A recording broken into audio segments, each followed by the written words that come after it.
I take out the second vial of advanced body tempering potion and mix in the powder of the 700-year deepwater clam pearl, and once it is fully neutralized, I drink the whole thing. That vial is several times more terrifying than the first. This time there is no clean numbness. There is significant pain woven through it, and my body can still take it, which is the only reason I am not calling it a mistake. I do understand something while it is happening, which is that the 900-year deepwater clam pearl is not going to be used anytime soon. Not unless I want every blood vessel in my body to rupture at once and to carry hidden injuries nobody can fix. The second advanced body tempering potion only runs for 1 day, and the pain it puts me through is far past what the first one did across 3. The mechanism is not complicated. The efficacy is simply too strong for the body carrying it, so a great deal of what it offers cannot be absorbed and turns into pain instead. It hurts, and for a cultivation effect like that, I set my teeth and get through it. While I am shut in a sealed room being remade against my body's preferences, out in the quiet empty sky beyond the white tower floating continent, a fleet is running at full speed. There are fewer than 10 starships in it. They came off the white tower floating continent, and they are heading straight for an asteroid belt not far out, less than 190 million miles away. Cruising at light speed the whole distance, they reach its outer edge in a little over 10 minutes. Because it sits inside the white tower floating continent's gravitational field, that belt was named without much imagination and is called the Ring White Tower Asteroid Belt. It is a medium-sized belt under 60,000 miles across, and after several centuries of continuous mining by every mining company on the continent, the resources in it are essentially exhausted. What still moves through it are scattered civilian interstellar mining ships working the last thin seams. In the main control room of the starship at the front left of the fleet, Supervisor Shin Moon-jil sighs. Nobody would have guessed, he remarks, that a resource point this close to worked out was hiding an extremely rare titanium crystal vein. Song Cho's voice comes back over the channel from the other frigate-class psionic energy starship holding formation beside the Copper Halberd. He says he hopes so. He reminds his friend that the 2 miners out of Cheonwu Mining Company only ever saw ore they suspected was titanium crystal. Neither of them ever confirmed it by mining any. After that short exchange, the 2 of them push into the belt ahead first, and 7 psionic airships of assorted lengths follow them in. Every one of the 9 ships in that fleet is a kindling starship. They pass a fair number of ordinary interstellar mining ships drifting through the belt on the way in. Centuries of mining have not entirely killed the traffic, because there is no other resource point anywhere near the White Tower floating continent, so civilian miners keep coming out here to try their luck. The golden age when a person could pull rare ore off any rock has been over for a long time. Even in recent years, there has been no shortage of people who found something everybody else overlooked and turned it into a fortune. Every one of those mining ships reacts to the passing fleet the same way, which is by getting out of the lane early. To ordinary working people, a single kindling starship is somebody they cannot afford to be noticed by. The ships in this particular fleet are nothing like the ones they are used to seeing, especially the 2 at the front. 300 feet of hull under a layer of pitch-black armor, and a shimmering psionic energy shield that one glance tells you is not going to break. A main cannon at the bow 10 feet across that looks like a threat standing still. Secondary guns scattered along the hull that could each open the best configured interstellar mining ship in the belt like a can.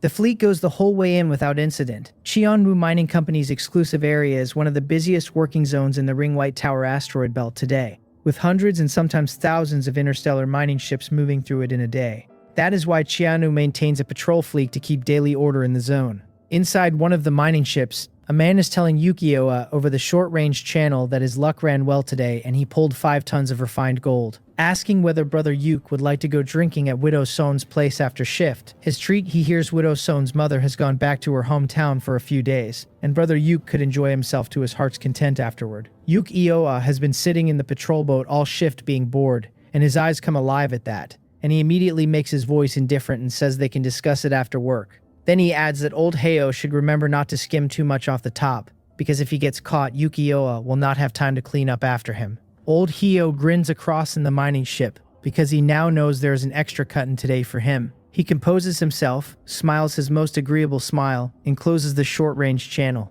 What Yukioa does not see is what happens to old Heyo's face the second that channel is off, when the fawning drops away and what is left is contempt.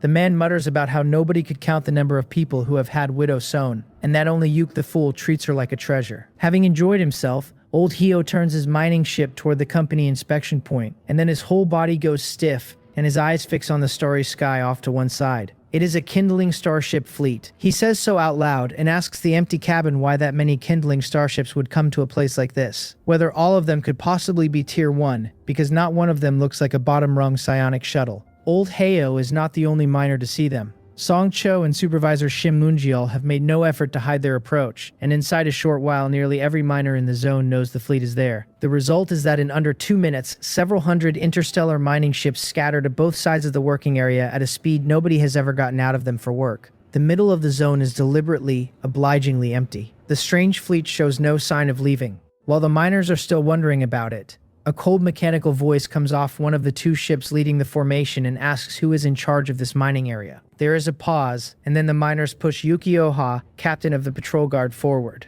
Yukioha is still busy being terrified when the actual request arrives from the kindling starship opposite, and the request is a detailed star map of the mining area. The relief nearly takes his legs out. Yukioha got the patrol captain post through connections in order to make money while holding it. If anybody had genuinely expected him to defend the company's mining area to the death, that would have been asking a great deal too much of him. He transmits the detailed star map essentially before the request finishes, because hesitating even a moment longer would make him a different man than he is. Aboard the Copper Halberd, Supervisor Shim Moonjeol lays that star map against the one he acquired days ago, confirms they match, and looks at Song Cho.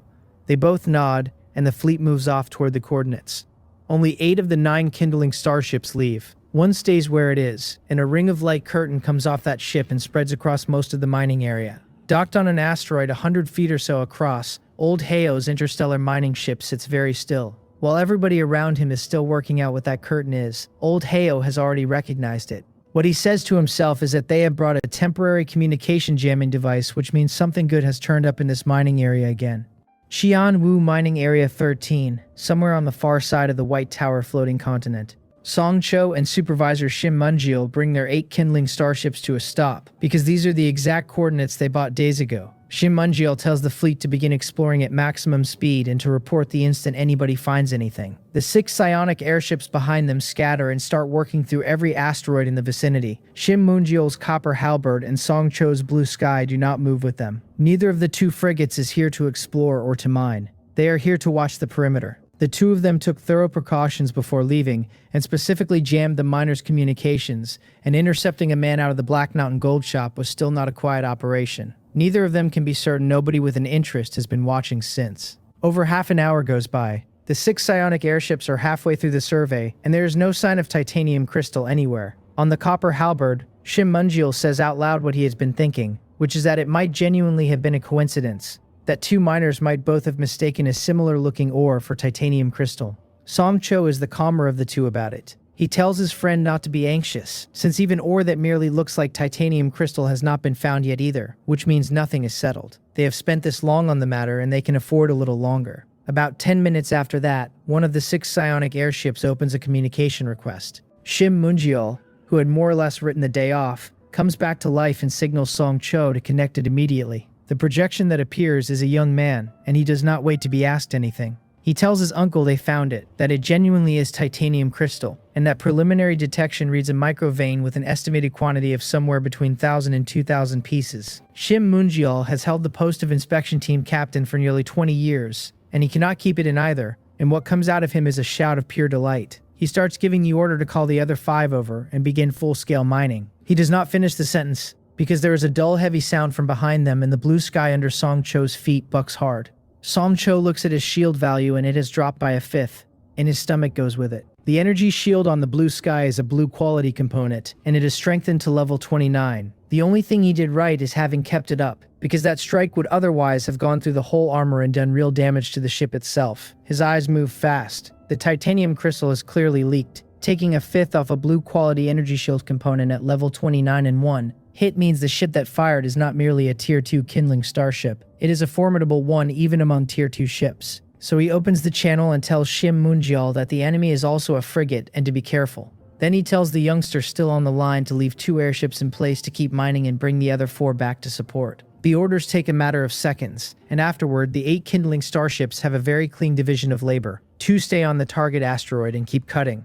The other 6 gather. 2 frigate-class hulls in front, 4 psionic airships behind, and all 6 main cannons begin condensing psionic light while they make the last preparations for the counterattack. Looking back along the line that attack came down, there is a fleet of kindling starships arrayed a few hundred miles out, and it is not smaller than theirs. Song Cho counts it out loud. 2 frigates, 7 psionic airships, A few of those airships almost certainly belong to the Black Mountain Society, and where the two frigates came from is a harder question, and he asks his friend what he thinks. Shim Munjil laughs at him over the channel and says they will find out after they beat the answer out of them. Song Cho's eyes light up and he laughs along, and says that today they will find out what those two frigates are worth. That anybody who wants to take food out of a tiger's mouth had better have the teeth for it. Then his tone changes and he gives the 5 psionic airships behind him a careful instruction. He tells them to stall and nothing more, and to withdraw from the battlefield the moment their airships take damage, because none of them are what decides this fight. Every one of them acknowledges him as their uncle. A few hundred miles away, inside the hostile fleet, the silver-armored frigate leading the formation is plainly the one that matters, and inside its cockpit a rather young-looking man's eyes register a flicker of surprise. He had not expected an unknown force to interpose itself in the titanium crystal matter at all. He certainly had not expected them to field 2 frigates because there are very few groups in the whole of Gangwon City that could.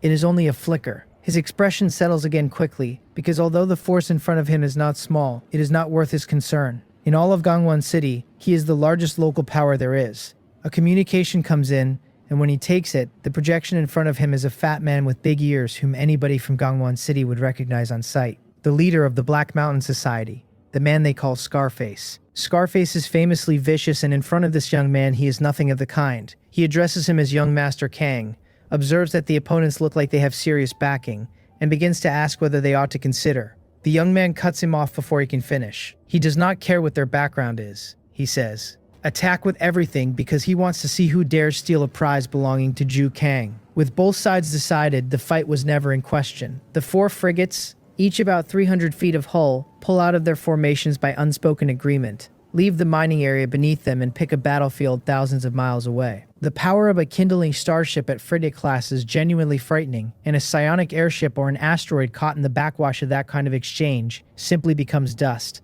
Once the frigates are gone, the 12 psionic airships engage as well, and by comparison that battle looks almost polite. Round after round goes by, and the worst anybody has to show for it is an individual airship's energy shield looking a little dim, and it is not ending soon.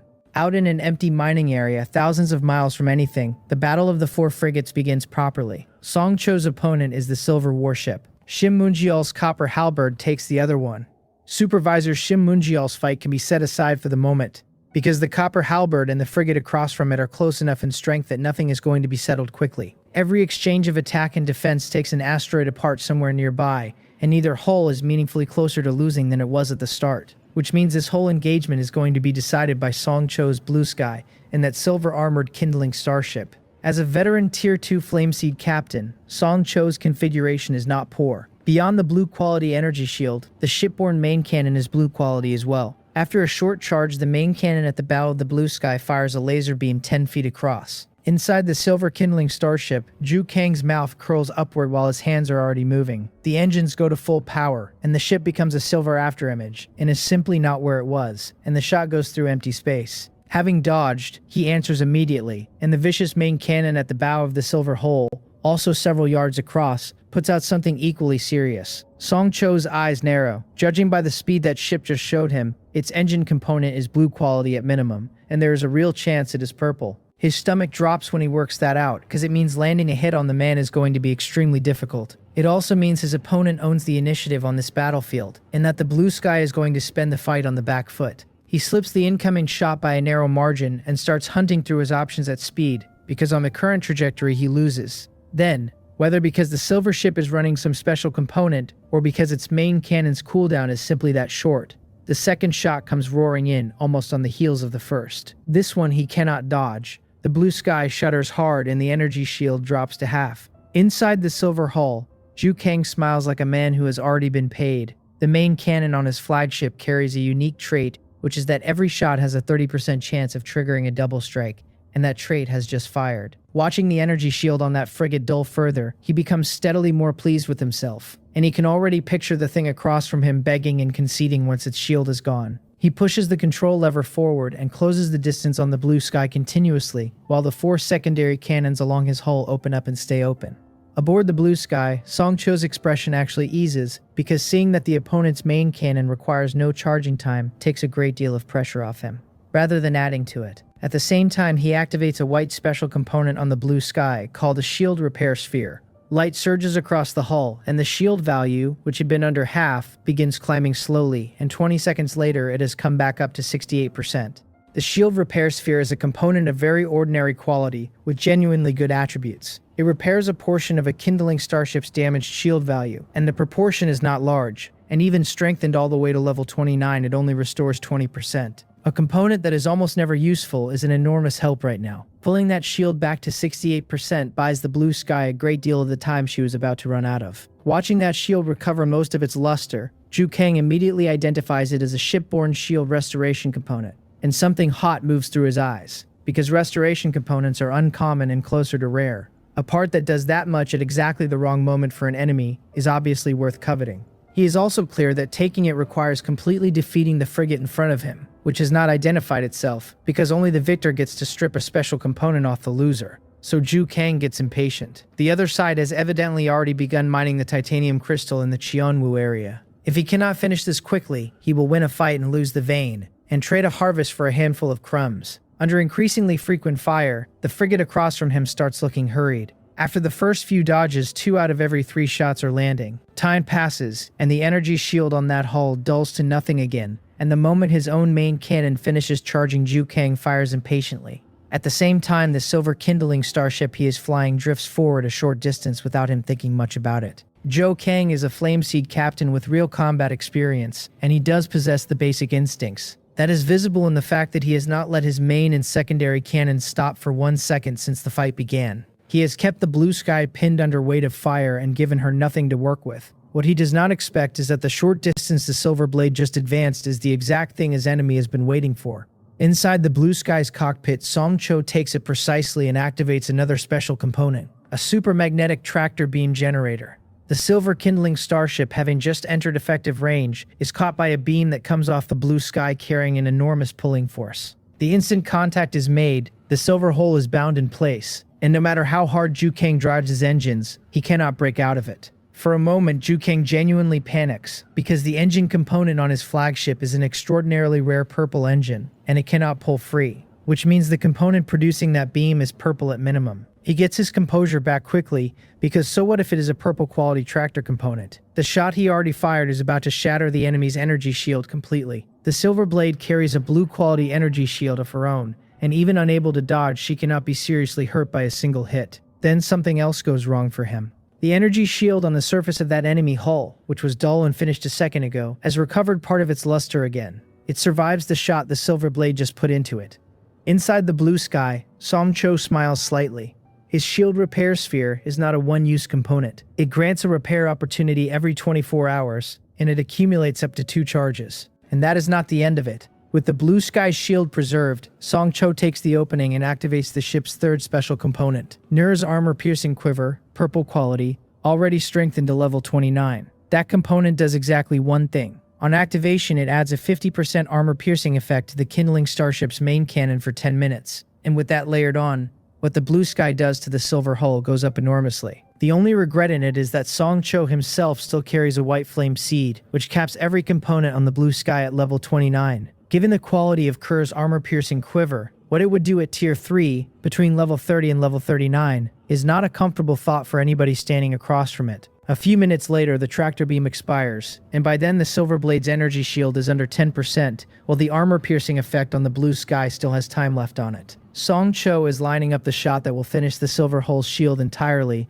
when a communication request comes in from the other side. He hesitates, does not answer it, and presses the fire button. By this point in the fight, he understands perfectly well that the silver ship's background cannot be simple. A purple quality engine component and a main cannon that is very likely also purple do not belong to a nobody, and whoever is in that cockpit is somebody Gangwon City knows. He fires anyway for a straightforward reason. The blue sky is close to her limit, and if he does not put the enemy down first, the moment the armor-piercing effect expires, he is the one at somebody's mercy, and Song Cho is not willing to be there. The main cannon at the bow of the blue sky roars again, and the outer energy shield of the silver hull shatters completely. The strike goes on into the hull armor and the ship behind it. The communication request becomes considerably more urgent after that, and this time Song Cho takes it. When the channel opens and the other party's projection appears in front of him, Song Cho's expression does not change and his heart goes all the way down. He he recognizes the man. More precisely, he has seen that face in the core dossiers on the faction leaders of Gangwon City. He had already guessed the silver ship carried weight,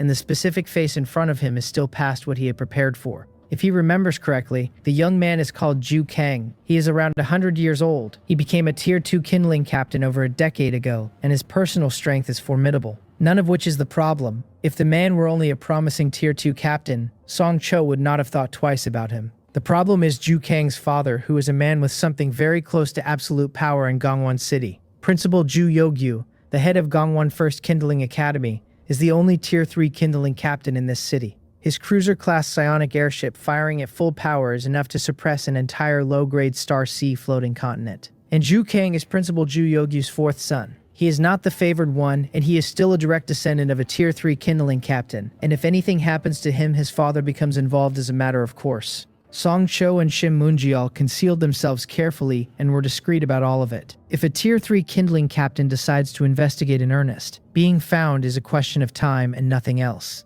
Gangwon City is not large and Tier 2 kindling captains in it are not numerous. Tracking 2 of them would be trivially easy. Song Cho makes his decision quickly. He is not going to kill the man, and he has no intention of letting him walk either. He may not be able to kill Ju Kang, and there are plenty of good things aboard Ju Kang's flagship, and coming away with 2 of them would be a significant afternoon. Ju Kang, seeing that the man on the other end put a mask on in advance, and cannot be identified at all, gets noticeably darker around the eyes. He is not a complete fool either, and he knows the position he is currently in does not support arrogance. He says coldly that he does not know who this is, but that anybody from Gangwon City should not be unfamiliar with him. To the victor go the spoils. He will not involve himself with the titanium crystal vein in future.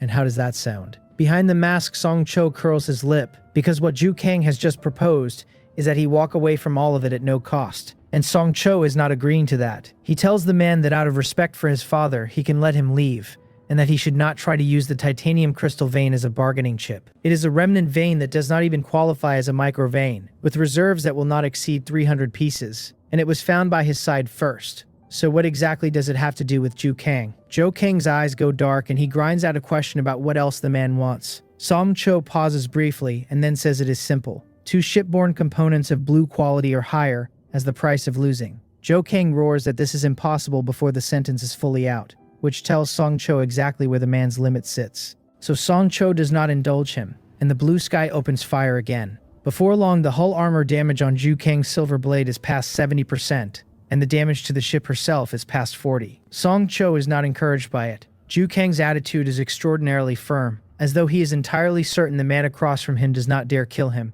and he still refuses. In the end, Song Cho has to stop because continuing to pour fire in would sink that flagship outright. Even with Ju Kang alive afterward, Principal Ju Yogyu would inevitably become involved, which is precisely the outcome he is trying to avoid. 2 minutes later, a look of triumph arrives on Ju Kang's face, because his opponent has indeed stopped. Then his gaze shifts to the fighting off to one side and the fury comes straight back up. Because having stopped shooting at the silver blade, Song Cho has simply moved his guns onto the other frigate. That frigate is called the Haeopeng, and it is an ordinary frigate, and its captain is a personal retainer, Principal Ju Yogyu, selected for his son years ago. The 2 of them grew up together, and the man is Ju Kang's most loyal subordinate. Having that ship destroyed and that man killed over this is something Ju Kang cannot accept under any circumstances. A few minutes more, under combined fire from the blue sky and the copper halberd, the Haeopeng's energy shield comes down. Just as her whole armor is about to go with it, Song Cho receives another communication request from Ju Kang. He smiles slightly, puts his mask back on, and takes the call. Ju Kang's expression by now is as dark as a face can get, and after a considerable amount of back and forth, he agrees to the terms and produces 2 blue-quality shipborne components. 20 minutes later, the 4 frigates return to the Qianwu mining area. The 12 psionic airships work out that the matter has been settled and break off their own melee. The few airships belonging to the Black Mountain Society are visibly reluctant about it, because one look at the outer hulls of the 4 frigates says Ju Kang's side lost. Working that out puts a chill straight through Scarface. Reporting the titanium crystal in the first place was meant to hook the Black Mountain Society permanently onto the largest backer in Gangwon City. What has actually happened is that he went to steal a chicken and lost the grain he baited it with. What comes next is Ju Kang's temper, and there is nothing about that prospect that lets Scarface rest. 10 minutes later, Ju Kang leaves with his fleet without saying a word, and Song Cho's people go back to mining. The vein is a genuine micro vein, and the earlier estimate was between 1,000 and 2,000 pieces. After this stretch of work, the confirmed reserves have crept up and will probably clear 2,000, so finishing it will take a while yet. As for telling Zhou Kang it was a remnant vein, that was deliberate, and the entire point was to make this titanium crystal vein sound as small as possible. Once word of over 2,000 titanium crystals gets out, keeping Principal Zhu Yogyu uninterested becomes impossible. Another half hour and the mining finally finishes and the exact quantity of titanium crystal gets counted. Song Cho and Supervisor Shim Mungiol confirm the tally several times over. What this micro vein actually held gives both of them a considerable surprise, because against an initial estimate of 1 to 2,000, the real number came out significantly higher. Shim Mungiol looks at the figure with a smile spreading over his face, and says he never expected they would pull 2,420 titanium crystals out of that rock, that their luck has evidently been good. Titanium crystal is a strategic resource. Set the 2,000 aside entirely, and even 200 pieces would have justified every hour the two of them have poured into this. Song Cho is excited as well, and once the excitement passes, his eyes flicker, and he sits there looking like a man with something he does not want to say. Inside the communication projection, Shim Mungiol catches that. He tells his friend to simply say whatever it is, since there has never been anything the two of them need to be careful about with each other. Song Cho organizes it for a moment and then puts it carefully. Shim Mungiol knows who that was earlier. In his opinion, is Zhu Kang going to tell Principal Zhu Yogyu about this? The joy goes off Shim Mungiol's face immediately, and what replaces it is grave. As an inspection captain of the Gangwon Kindling Bureau, his intelligence is excellent, and he knows exactly who Zhu Kang is. He had shoved the whole question aside for a while in the pleasure of a 2,000-piece harvest, and with Song Cho saying it out loud, he finds himself thoroughly overwhelmed by it. With the weight Principal Zhu Yogyu carries in Gangwon City, the moment this traces back to them, removing an inspection captain from his post is a single sentence of work. And anybody who wants to raise the laws of the Morningstar Principality at this point is joking. In a Star Sea era where transcendent power decides everything and the floating continents are years of travel apart, exactly one law is genuinely enforced.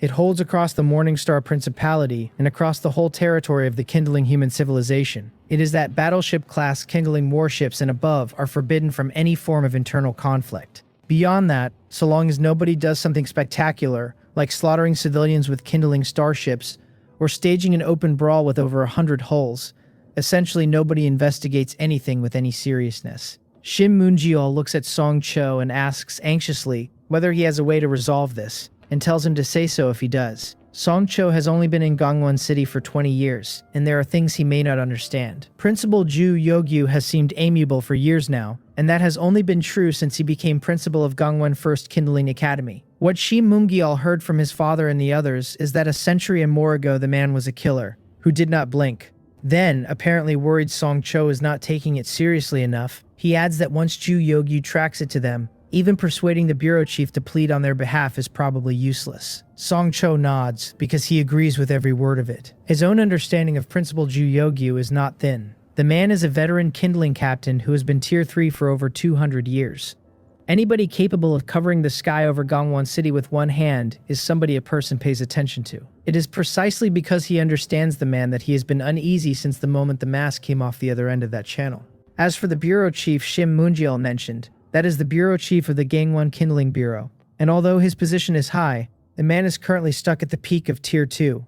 He might command a certain amount of face in front of Principal Zhu Yogyu, and it would not be much. Song Cho thinks it over for a while and then states his idea. Given the situation, he says, he will mention a word to the old man back home. If the old man steps forward, Principal Zhu Yogyu will very likely decline to get involved, and in that case the two of them will have to give up half of this batch of titanium crystal. That is exactly why Song Cho did not want to raise it earlier. Bringing the old man into it means a substantial portion of this batch goes to him as a matter of course, because titanium crystal is something even high-tier kindling captains do not have enough of. Nobody alive refuses a resource like that. Shim Mungiol feels that one in his chest. Split between the two of them alone, he could have taken over 1,000 pieces. He thinks about it, sets his teeth, and agrees anyway, because measured against titanium crystal, his own life is obviously worth more. Even if Principal Zhu Yogyu never makes a move, buying insurance in advance has never hurt anybody. So he says fine and they will do it that way. Song Cho takes half to please the old man, and out of the remaining 1,210,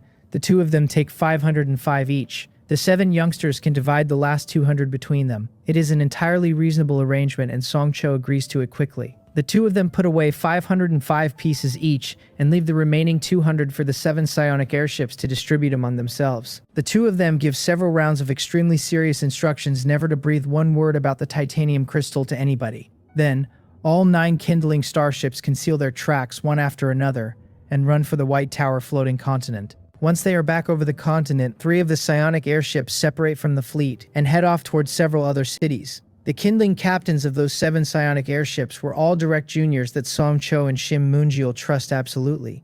And the 3 that just peeled away are the ones Song Cho summoned. If I had been there, I would have recognized all 3 of them immediately, because those 3 are the sons of my eldest uncle and my second uncle. All 3 are my cousins, all 3 are older than me, and all 3 awakened successfully several years before I did. And among Shim Moonjil's juniors, Shim Chong, who has already agreed to go into the Bulo ruins with me later, was flying one of the others. Inside the Heavens Market, I come out of the all-attribute cultivation room with more excitement on my face than I usually let anybody see. The strength in my body is climbed again by a wide margin. Feeling it, I am genuinely moved by what an advanced body tempering potion does when it is paired with a 700-year deepwater clam pearl. A guiding technique that broke through one day ago has broken through again. The blood energy coming off my body and my whole physical condition have already reached the level of guiding technique level 7. In under 5 days, the guiding technique has gone from barely entering level 5 all the way to level 7. That speed is not something I have language for. Cultivating normally, 3 years would have been the optimistic number. My steps are also not entirely steady and my body has a strong sense of not agreeing with itself. I take a while feeling my way through that, and then I understand it. My physique has changed too much in the last few days and I have not caught up with it. The first thing that arrives when I realize that is relief. When I came out of seclusion earlier, I felt a real pang of regret about the last advanced body tempering potion. That is the one to be neutralized with the 900-year deepwater clam pearl, and I had not managed to use it in the same run. Because of my own physical limits, that vial cannot be touched until my guiding technique breaks through to level 9. Now it looks as though not using that last one was a piece of luck, because another surge like the previous 2 would have done real damage to my body. Fast cultivation is a fine thing. Once improvement outruns what a person can actually control, fast is no longer the right word for it. That is forcing a crop, and what it costs is the foundation underneath, and that kind of damage does not get repaired later. Reading my own condition properly, I abandoned the plan to leave the ruins market and turn around and go straight back into the all-attribute cultivation room. This time I do not practice the guiding technique at all. I keep my body moving instead, working through the surging strength in it until it starts feeling like mine, and repairing the foundation I have slightly damaged. Half a day later, the bedroom door opens from the inside. I walk out with the power in my body more or less settled, and my eyes light up because my dad is actually still at home. Except that today, unlike every other day of my life, my father is not sitting on the sofa. He is standing bolt upright, and something about it gives the distinct impression of a man being careful. That is exactly the kind of care Song Jong wears while she waits for judgment from our father. Every time she has done something she should not have. I am halfway to deciding I imagined it when I notice the communication screen hanging open in front of him. The moment I catch the projected figure standing inside it, every part of my dad's posture makes sense at once. I cross the living room quickly and call the old man on the other end. "Grandfather," keeping my voice soft. The expressionless face inside the screen breaks into a warm smile the instant those 2 syllables land. Grandfather Song Myung-song tells me to come stand where he can see me properly, because it has been years since the last time. He says he heard I awakened a while back, and that my grandmother was happy about it for a good long stretch.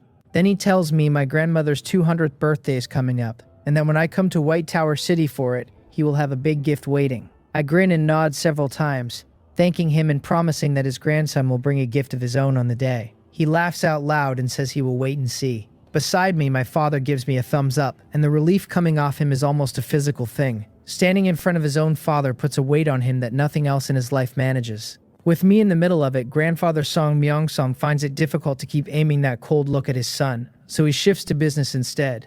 He says in a deep voice that this is settled then. Not a single one of the 1,000 titanium crystals had better be missing. Otherwise, my dad can wait and see how he gets dealt with on his mother's birthday. Then he pauses like a man who has remembered something and adds one more line. If my father ever dares to secretly drag the children of the eldest and second families into this kind of thing again, he says he will come to Gangwon City personally and break his legs. The screen cuts off on that. My mouth twitches. The old man's temperament has not shifted so much as an inch in 30 years. I have a deep impression of the man, because I lived with him and my grandmother when I was small, until my parents moved to Gangwon City and took me along. Everything I remember about the old man collapses into a single word. and the word is explosive. He would reach for violence over the smallest disagreement, and he never held anything back when he was disciplining his sons. According to my mother, my father and his brothers were all raised on the old man's slaps from the time they could walk. His temper only eased once his sons had households and grandchildren of their own, and even now the gentleness points in exactly one direction,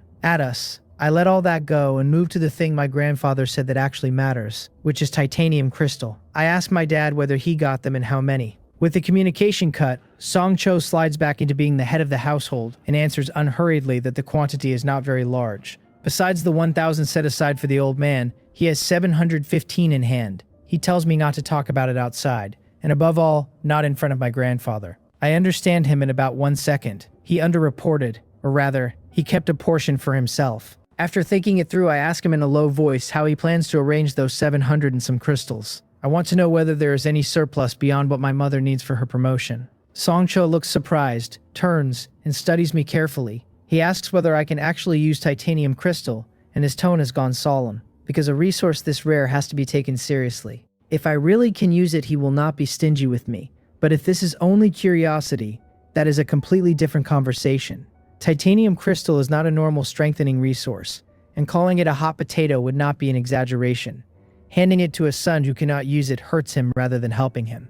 I know all of that, so I hold his gaze and tell him plainly that I can. Starship components of purple quality and above require titanium crystals once they are enhanced past level 20. The firmament carries a dark matter energy shield generator, which means the day is coming when I will need them. He does not doubt me for a moment. He knows my character better than anybody alive. He says one word, which is good. Then a faint light flashes between his eyebrows and a cluster of radiance comes out of his kindling ancestral aperture and settles in the air in front of me. He tells me that there are 100 titanium crystals inside it, and that I am to keep them safe. Whether I use them or not, he says, this item is never to be exposed to an outsider until the day I have enough strength to stand behind it.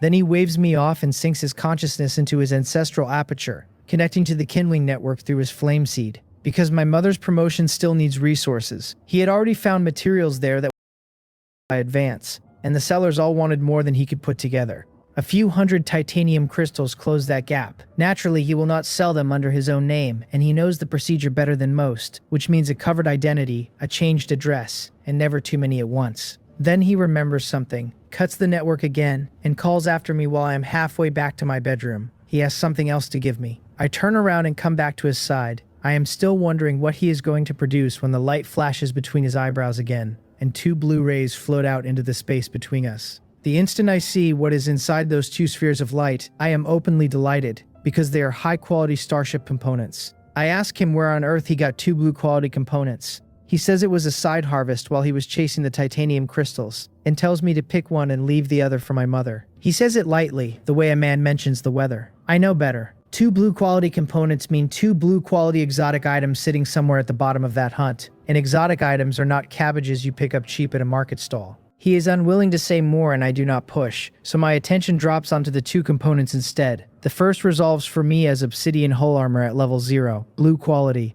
drawing 4 psionic energy points a second, defense 15. It wants 1 strand of tier 0 floating land origin, 100 energy points, and 1 ton of obsidian for its next upgrade.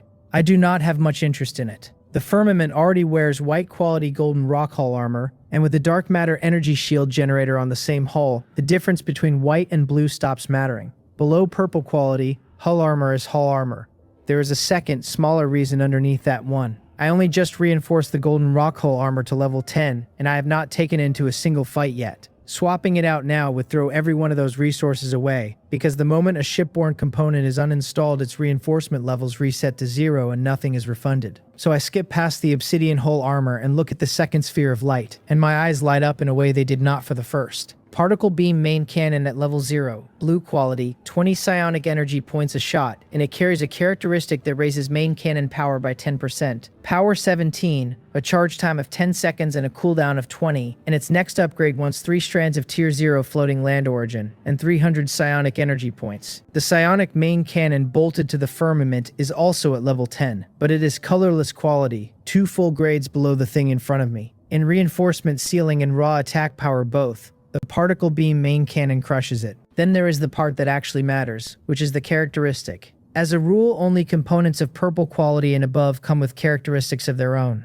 A very small number of blue components carry one anyway, and every blue component that does is a top-tier item among everything at its grade. I want it badly enough that I have to make myself ask the question first. I asked my dad whether my mother's dragonfly has a blue main cannon. Her ship is sitting at a critical node for advancement right now. A good main cannon would let her kill more aliens in the alien star region, which pushes her advancement success rate up faster than anything else. So she chooses first. I lack a main cannon too, and I am 30 years old with a great deal of road left. Something gratified moves through Songcho's eyes, and he smiles and says he had wanted me to take the main cannon and leave the obsidian hull armor for my mother. Choosing it myself works out perfectly. He sees that I am still worried and cuts me off before I can open my mouth again. The main cannon on the Dragonfly is blue quality as well, he says, and it was reinforced past level 20 a long time ago. He will handle my mother's promotion, and my job is to focus on every alien star region exploration that is coming for me. I nod. With a definite answer out of him, I finally let the worry go,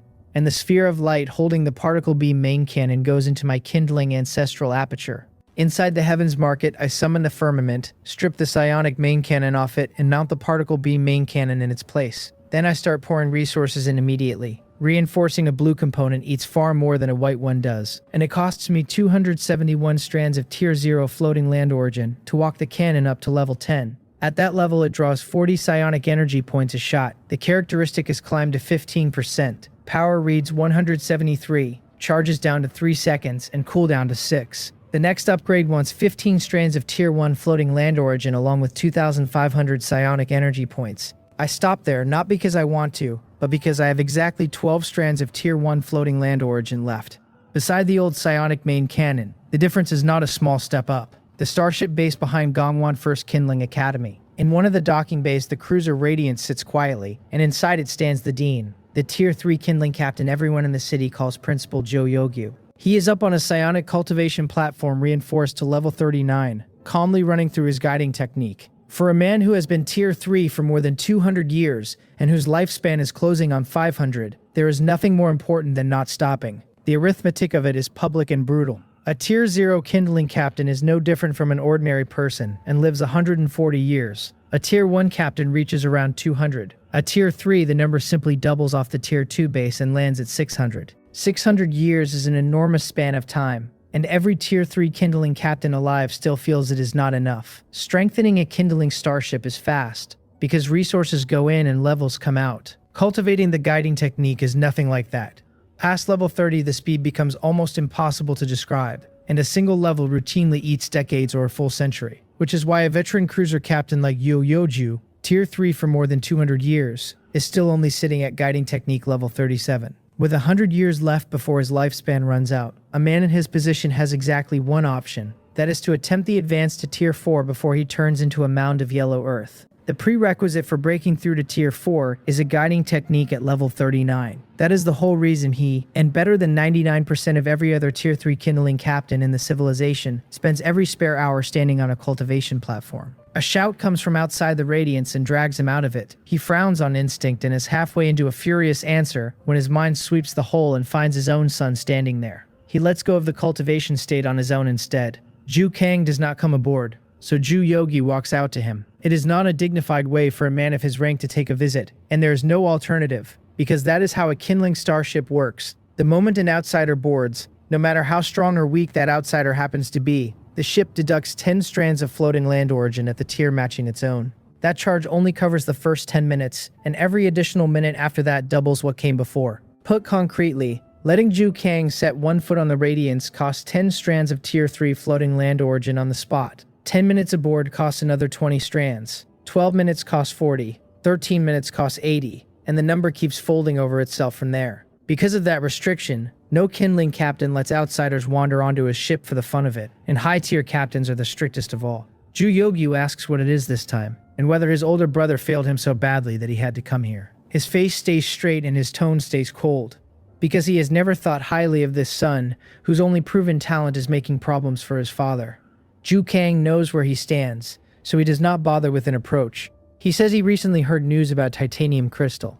2 words, and something flickers behind Principal Ju Yogyu's eyes before it flattens out again. He knows his son far too well. If the boy had actually gotten hold of something good, he would be sitting on it with both hands. The fact that he is talking about it at all means one thing only, which is that he failed to snatch it. Worse, it means whoever he tried to snatch it from was not a pushover. He asks who it was this time and how many crystals were involved. Ordinarily, he would not have spared this a thought, but titanium crystal is precisely the resource he is short of, so he is very interested. Joe Kang says the other party concealed their identity and that he investigated afterward and turned up nothing useful.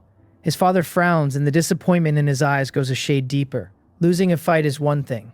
Failing to even learn who won it is no longer a question of strength but of competence. He asks whether his son is sure the other party is from Gangwon City. Joe Kang nods quickly and says the possibility is very high, then keeps talking as though afraid it did not convince. After that person shattered the energy shield of the Silver Peak, he says they did not dare deliver a killing blow, which means they were clearly afraid of what would come afterward. Anybody that afraid of an investigation by his father, after already hiding their identity, is almost certainly a Gangwon City man. He adds that the other party's frigate carried purple quality components, very likely more than one. Their standing in Gangwon City has to be extraordinary, which is why he came asking his father to step in. Then he gets to the number. The other party spoke of a depleted mine with reserves not exceeding 300 pieces, and by his own estimate that figure should be doubled at the least. That puts the real count at no less than 600. Principal Ju Yogyu listens without his expression changing at all, and watching that blankness, Joe Kang starts to feel anxious. He begins to say that what he told his father was true,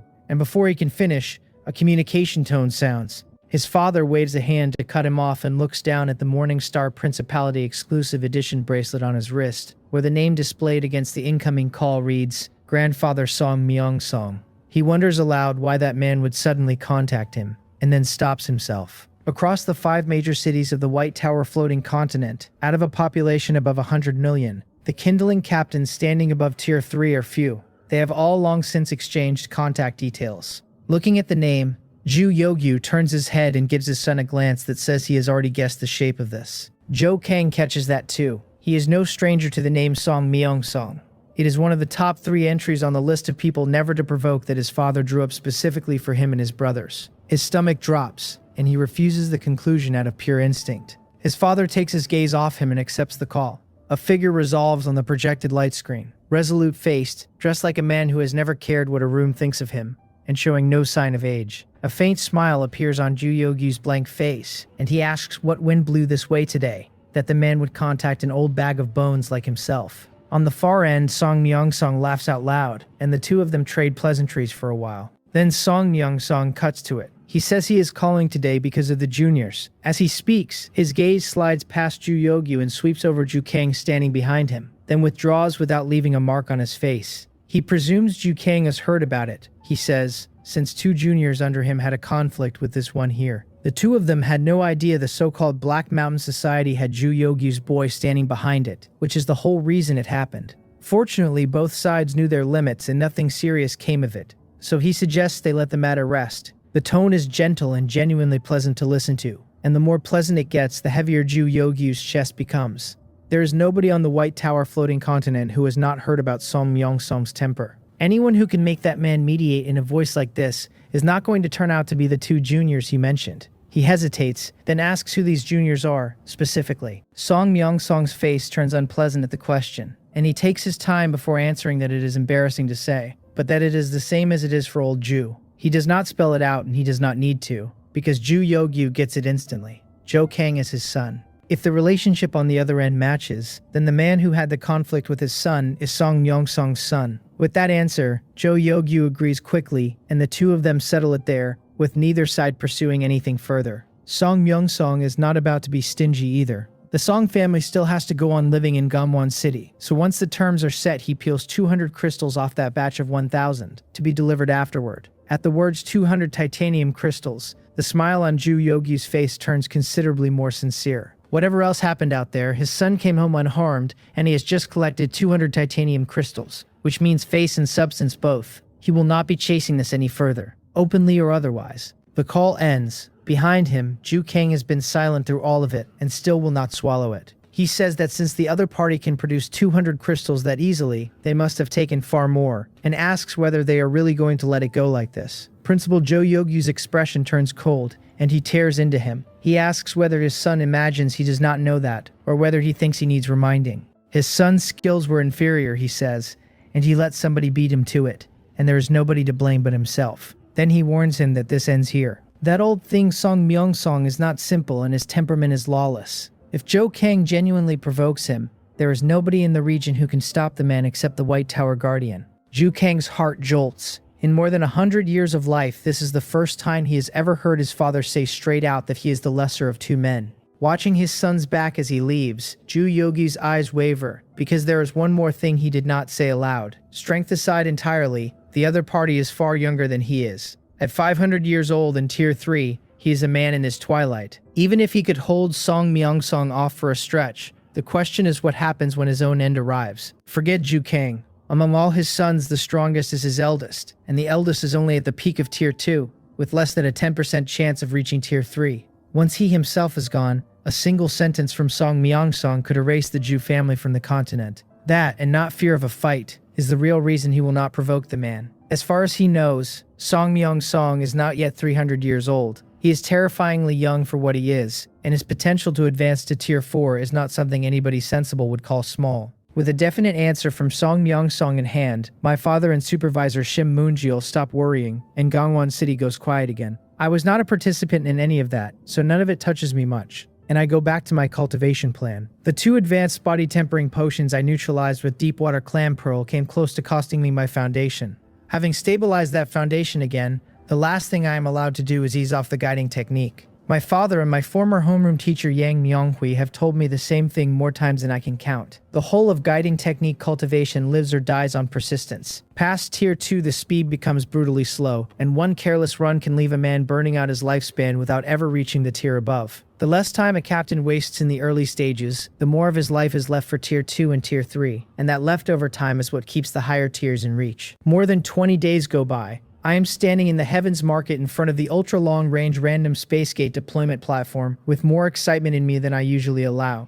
Today is the day the new round of Ruins Market transactions opens. The buffer on the platform in front of me has 10 minutes left, and the third Ruins Market transaction is about to begin. Once today is done, the Heavens Market will have satisfied the condition of 3 Ruins Market transactions, and then it can be promoted from Tier 0 to Tier 1. The thought is not one I can hold still for. It is not that I have no self-control. It is that the benefits waiting on the other side of that promotion are absurd. For one thing, the number of space gates deployed each session goes up again. For another, the restriction on those gates rises from Tier 0 to Tier 1. Until now, the alien creatures allowed into the Ruins Market were Tier 0 only. Afterward, Tier 1 aliens will be able to come and go freely through the same gates. That second point matters more than it sounds. Tier 0 aliens and Tier 1 aliens are children and adults, and while a child might have pocket money, an adult who earns his own is playing a different game. The more money walks through my gates, the more I earn as the market master, and the arithmetic really is that simple. There may be other new functions once the Ruins Market advances, and I cannot confirm that yet. Those 2 alone are more than enough to keep me standing here grinning at a countdown. The mood I have been carrying since the day before yesterday thins out considerably under all that. My third alien star region exploration was a complete waste. I ran into no danger at all, because there was nothing out there to run into. I was dropped into a void zone in the star sea, and drove the firmament at light speed for a full 24 hours without locating a single resource point. The whole run was silence from the first minute to the last. There are plenty of void zones in the Shattered Star Sea, and most Tier 2 and Tier 3 kindling captains land in one at some point. The difference is that it happens to them after 10 years of awakening and dozens or hundreds of star region deployments. Catching a Star Sea void zone on my third deployment puts me somewhere well past unlucky. The only comfort is that it was a void zone and not the swallowing layer of a black hole. In that case, I would have been betting my life on whether the Heavens Market can catch the return traction of a kindling starship. I pull those thoughts back in. Honestly, I am complaining about my luck and nothing more, because coming home empty-handed is not the disaster it feels like. The 2,000 or so strands of Tier 0 floating land origin I keep as restocking funds are still where I left them. 2 more Ruins Market sessions would earn back everything that run cost me. The buffer on the ultra-long-range random Spacegate deployment platform finally hits 0, and the market asks me whether to activate it. I confirm it. The platform vibrates hard enough to feel through my boots, and 19 shafts of light come up almost simultaneously across its surface. At the entrance to the Ruins Market, 19 illusory space gates arranged in a wide arc appear without a sound. As the minutes pass, different kinds of alien creatures start moving in and out through those space gates, and before long the Heavens Market is busy. The goods on the shelves are not much different from the previous 2 sessions. Tungsten alloy combat shields and spears move steadily, along with basic and intermediate gene optimization potions, basic principality civilian exoskeletons, and the rest of the universal stock that sells because it is cheap. The only real change from last time is a shop I deliberately cleared out. There is nothing for sale inside it. In the center stands a crystal counter, and sitting on that counter is a single glowing white rhombic crystal, which is a titanium crystal, and which I am not selling. I am buying. That one crystal is a sample, so any alien who walks in knows exactly what a titanium crystal looks like, and nothing slips past me. Titanium crystal has an enormous market inside kindling human civilization and is strictly controlled at every level. That does not mean the rest of the Starsea civilizations think it is worth anything at all, which is precisely the gap I am trying to trade through. Only a few hundred aliens come through per session, and the odds of any of them carrying titanium crystal are tiny, and I do not need it yet. I still believe in laying things in early. As long as I put the acquisition out every session, low odds eventually turn into a delivery, and if I never try, the odds stay at 0 forever. I did consider adding special fire-type exotic items to the acquisition list alongside it. Most fire-type exotic items cannot serve as advancement fuel for a flame seed. The Starsea is vast, and the aliens who walk through my gates come from every corner of it, so the chance of a suitable one turning up is not strictly nothing. I thought about it for a while and dropped the idea anyway. The reason is embarrassing and simple, which is that if one appeared I could not pay for it. The value of a Starsea exotic item is what it is, and short of trading exotic item for exotic item, buying one with ordinary goods costs far more than anybody expects. I am only setting it aside for now. When the ruins market has fully grown, and I have both the funds and a shelf of exotic items to trade against, that acquisition goes straight back onto the list. The idea turns out to be a good one, or at least a reasonable one. As more alien creatures pour into the ruins market, the shops drawing crowds are still the gene potion shops and the tungsten alloy combat shields and spears. A steady trickle of aliens does wander into my acquisition shop one after another. Unfortunately, every one of them takes a good look at the titanium crystal and then shakes its head in confusion. None of them have ever seen this resource anywhere in their lives. I am not anxious about it. Titanium crystal is extremely rare to begin with, and if it turned up this easily, kindling human civilization would not have classified it as a strategic level resource. Time passes. Apart from checking in on the acquisition shop now and then, did last session, I wander the free vending area, hunting supplies with a wide price difference, and watching in case an exotic item surfaces. Picking up an exotic item as a bargain is not a thing that happens on demand, and I do not manage it. I do come away with a solid haul of supplies worth several times more on the White Tower floating continent than they cost me here. Several hours run out that way, and the session is drawing toward its close. I am in the middle of haggling at a stall when I stop and turn toward the ruins market entrance. A moment earlier, I felt waves of spatial fluctuation coming off one of the 19 space gates. The part that matters is that nothing has ever been at that particular gate before. My first thought is that another space gate has been found by something out in the dark. The fluctuations inside that swirling space gate keep sharpening, and a few seconds later a creature that has never appeared in this market pushes out of the gate. I sweep my mind across the figure, raise an eyebrow, and let a little interest show. If I am reading this right, our new arrival is not having a good day. Its body is near humanoid, dark green blood is running down it, and its left arm has vanished somewhere it did not walk away from. The most likely story is that it stumbled into a ruins market entrance during the confusion after a serious fight. There may well be a large group of enemies waiting outside the gate it came through. I watch it scan the rule screen at the entrance, watch something like relief flare in its eyes, and then it staggers into the interior at a stumbling run. I keep my face still and my attention locked on it, because that entrance has nothing in common with how anything else walks in here. Once inside, the one-armed alien looks around, then heads for the gene potion shop and trades 50 tier 0 life nuclei basic healing potion. Its injuries stabilize fast after it uses the potion, and it does not leave. It stays in the shop for a good while instead, working through the information screen and studying exactly what each of the potions on offer actually does. Apparently it cannot find the one it wants, because it comes out looking disappointed and makes straight for the free trading area. The moment it starts setting up a stall, every alien nearby that has been watching out of the corner of an eye drifts over. I am hardly the only curious party in the building. The one-armed alien starts pulling items out of the backpack it carries, and the spread is wide and strange, with tier 1 life nuclei, special ores, floating land origin, and more besides. Mixed into the crowd, I see the tier 1 floating land origin come out and ask immediately in standard Starsea common language what it wants in exchange for that. It keeps unpacking while it answers me, and it does answer. Life-saving items. Items capable of harming tier 1 life forms. Items that can push it quickly to tier 1. Items that help it escape. It says that producing any one of those 4 categories opens the price up to discussion. The aliens around the stall talk that over loudly, and a good number of them lose interest and walk off. It is not that the asking price is outrageous, since it explicitly left the price negotiable. It is that all 4 categories are extremely valuable, and this crowd is tier 0 from end to end, so almost none of them hold anything like that. The handful who might would keep it rather than put it on a counter. I stand there conflicted too, because tier 1 floating land origin is genuinely a good thing, and those 4 categories are not items even I can produce casually. The one-armed alien watches a ring of faces say nothing, and behind that composure it is running out of time. It read the rule screen on the way in. It knows this trade fair is not far from over, and if it cannot convert this window into the thing it needs, what waits for it afterward is death. Something in it snaps, because its remaining arm goes back into the backpack. When the next item comes out, every pair of eyes around that stall lights up at once. Under a dazzling purple glow sits a palm-sized piece of brain tissue. The thing is genuinely unpleasant to look at, and the purple light coming off it cannot lie to anybody. That is an exotic item, an extremely rare purple quality one. The aliens who wandered off a minute ago come straight back, and more of them keep surging in from across the market. Within minutes, hundreds of creatures are packed around the one-armed alien stall, which tells you what a purple quality exotic item does to a room. At that point, it stops hiding anything and lays its situation out flat. There are at least 5 Tier 1 members of the Moro race waiting for it outside, it says. It does not want anything else now. Whoever produces the item that best protects its life takes this purple quality Brain Eater Superwave main brain home.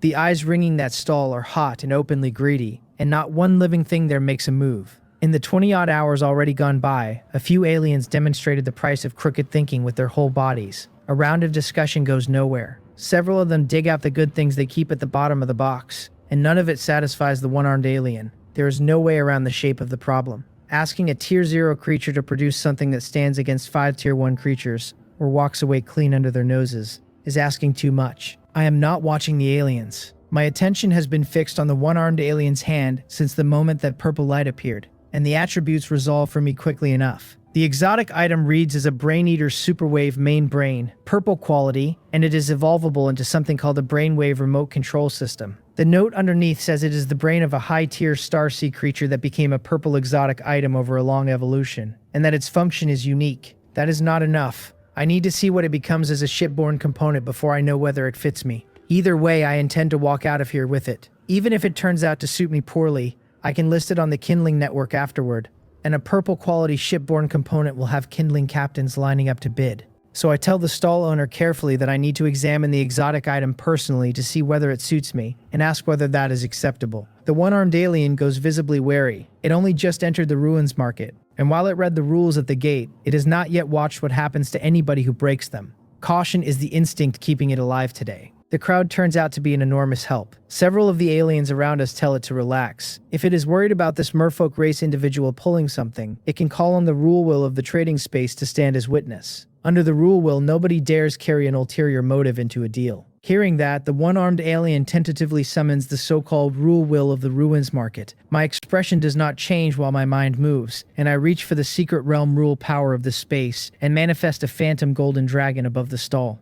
A vast aura of rules rolls out and covers the entire ruins market. The one-armed alien lets go of the last of its caution at that. The pressure coming off that aura is abyss deep and anything that could command power on that scale inside this trading space would have no reason to trick a one-armed refugee out of a trinket. If I wanted the exotic item, I could simply take it. With its agreement, I'd take the thing, and under a couple of hundred watching eyes, I draw it in under the hood of my cloak. The rule power of the ruins market has me looking like a member of the merfolk race, since exposing my kindling ancestral aperture and my psionic energy is not something I can afford yet. The Starsea is vast and being careful costs me nothing, so I cover my identity every time I open this place for trade. Once I have confirmed that nothing outside can see under the hood, I bring the exotic item up to the point between my brows and trigger the flame seed. Pitch black energy surges out of the kindling ancestral aperture and wraps the exotic item, and with the flame seed helping me, the component attributes come clear. Brainwave remote control system at level 0.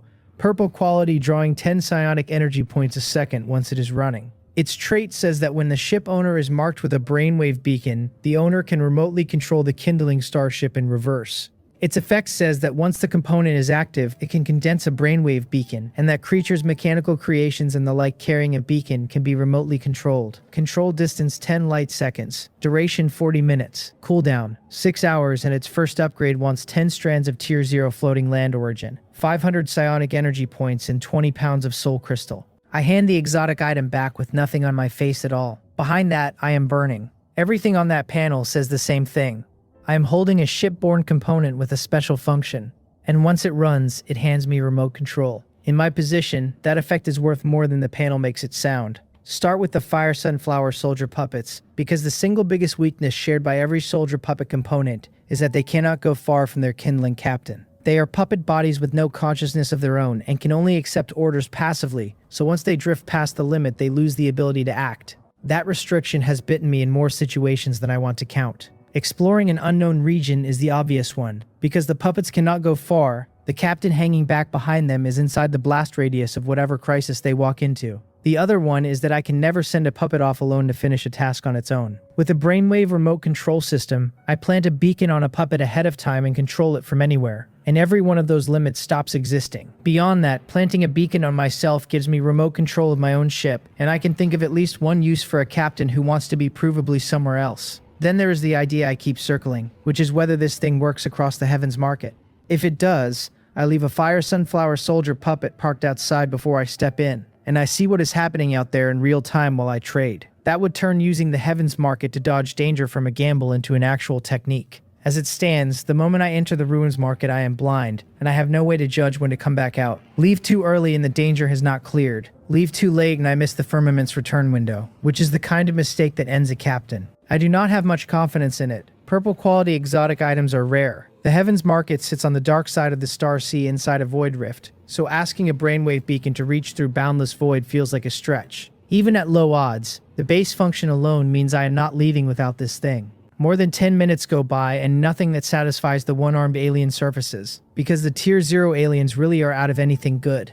So I pull several items out of the large backpack on my shoulders and set them out. An advanced exoskeleton armor, a Tier 1 combat robot, and 3 energy grenades capable of threatening a Tier 1 creature. Then I explain each of them one by one for the stall owner in the crowd. The advanced exoskeleton armor only needs its battery installed, and once worn it lifts strength, speed, and impact resistance by a wide margin, and it performs very well against Tier 1 creatures. The Tier 1 combat robot likewise only needs its battery, and it can meet a Tier 1 creature head-on. As for the 3 energy grenades, with the right opening they can badly injure a Tier 1 creature. Having said all that, I am more nervous than I look. I do not care about the eyes on my back, and I care very much what the one-armed alien behind that stall decides. These few items were not easy to gather, and if it turns this deal down, I have no way to produce anything else that meets its in the time left.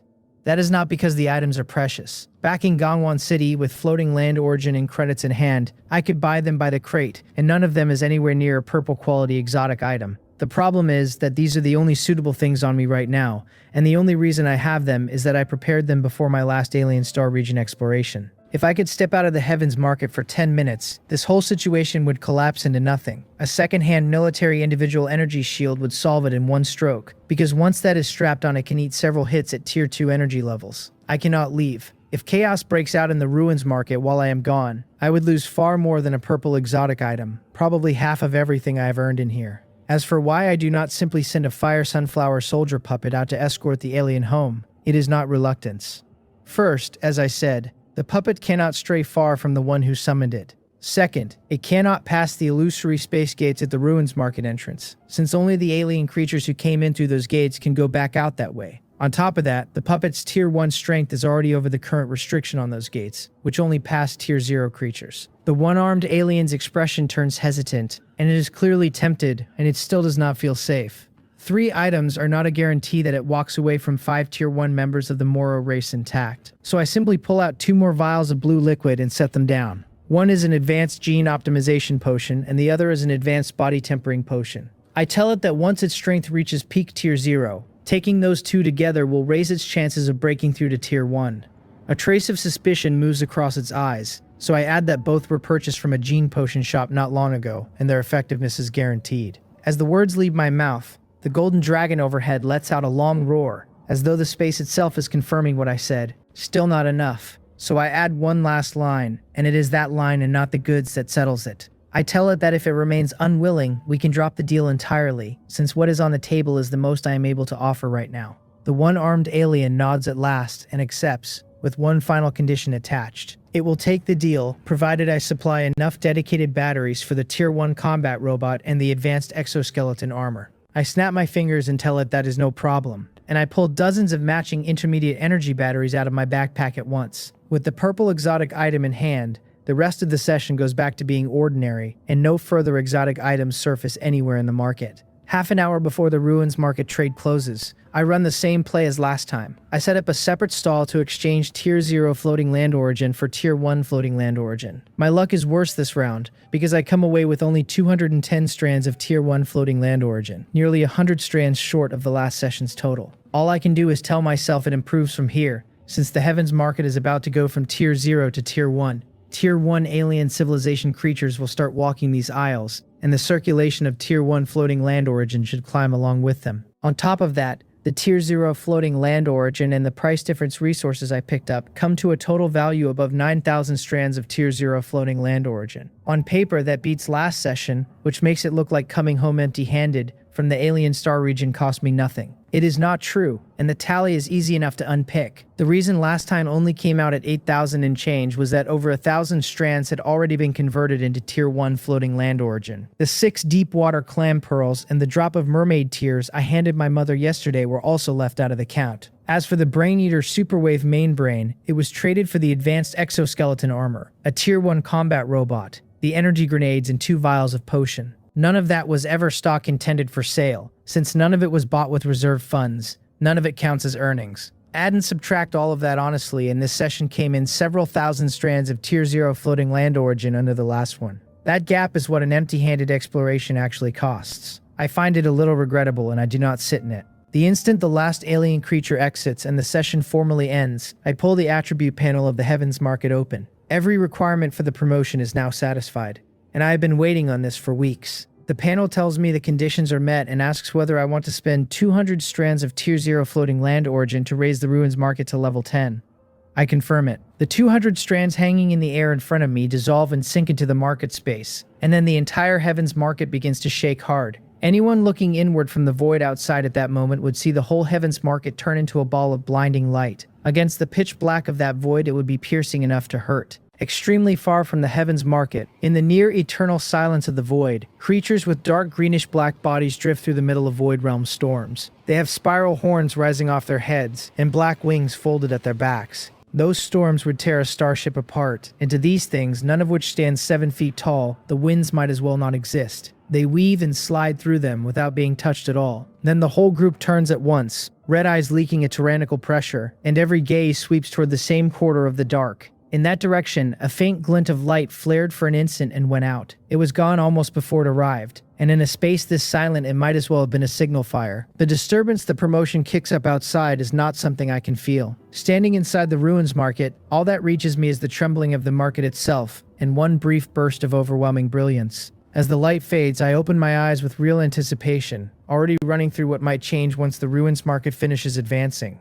The duration is what surprises me. The previous 9 upgrades all landed instantly, and this one does not, because the vibration under my feet will not stop, and the attribute panel has not updated. This 10th level is the one that carries the whole Heavens Market from Tier 0 to Tier 1 though, so I let it go and wait. Then a wave of sharp whistling comes at me from every direction at once, and every alarm I have goes off. I know that sound intimately. It is the exact noise the White-Winged race made during the first benefit drop, when they hurled those spear-like weapons at the firmament with everything they had. I snap my head up and drive my gaze through the psionic protective array over the market, and what is out there raises the hair on my arms. Outside that hemispherical shell of light, dense swarms of dark green figures have completely covered the sky above the market, and there are thousands of them at the least. A continuous torrent of attacks is coming down onto the array and sending ripples racing across it in every direction. I look closer at the creatures themselves and find twin spiral horns, wings at their backs, and violence coming off their bodies like heat. The answer arrives before I have finished the thought, and the answer is void demons.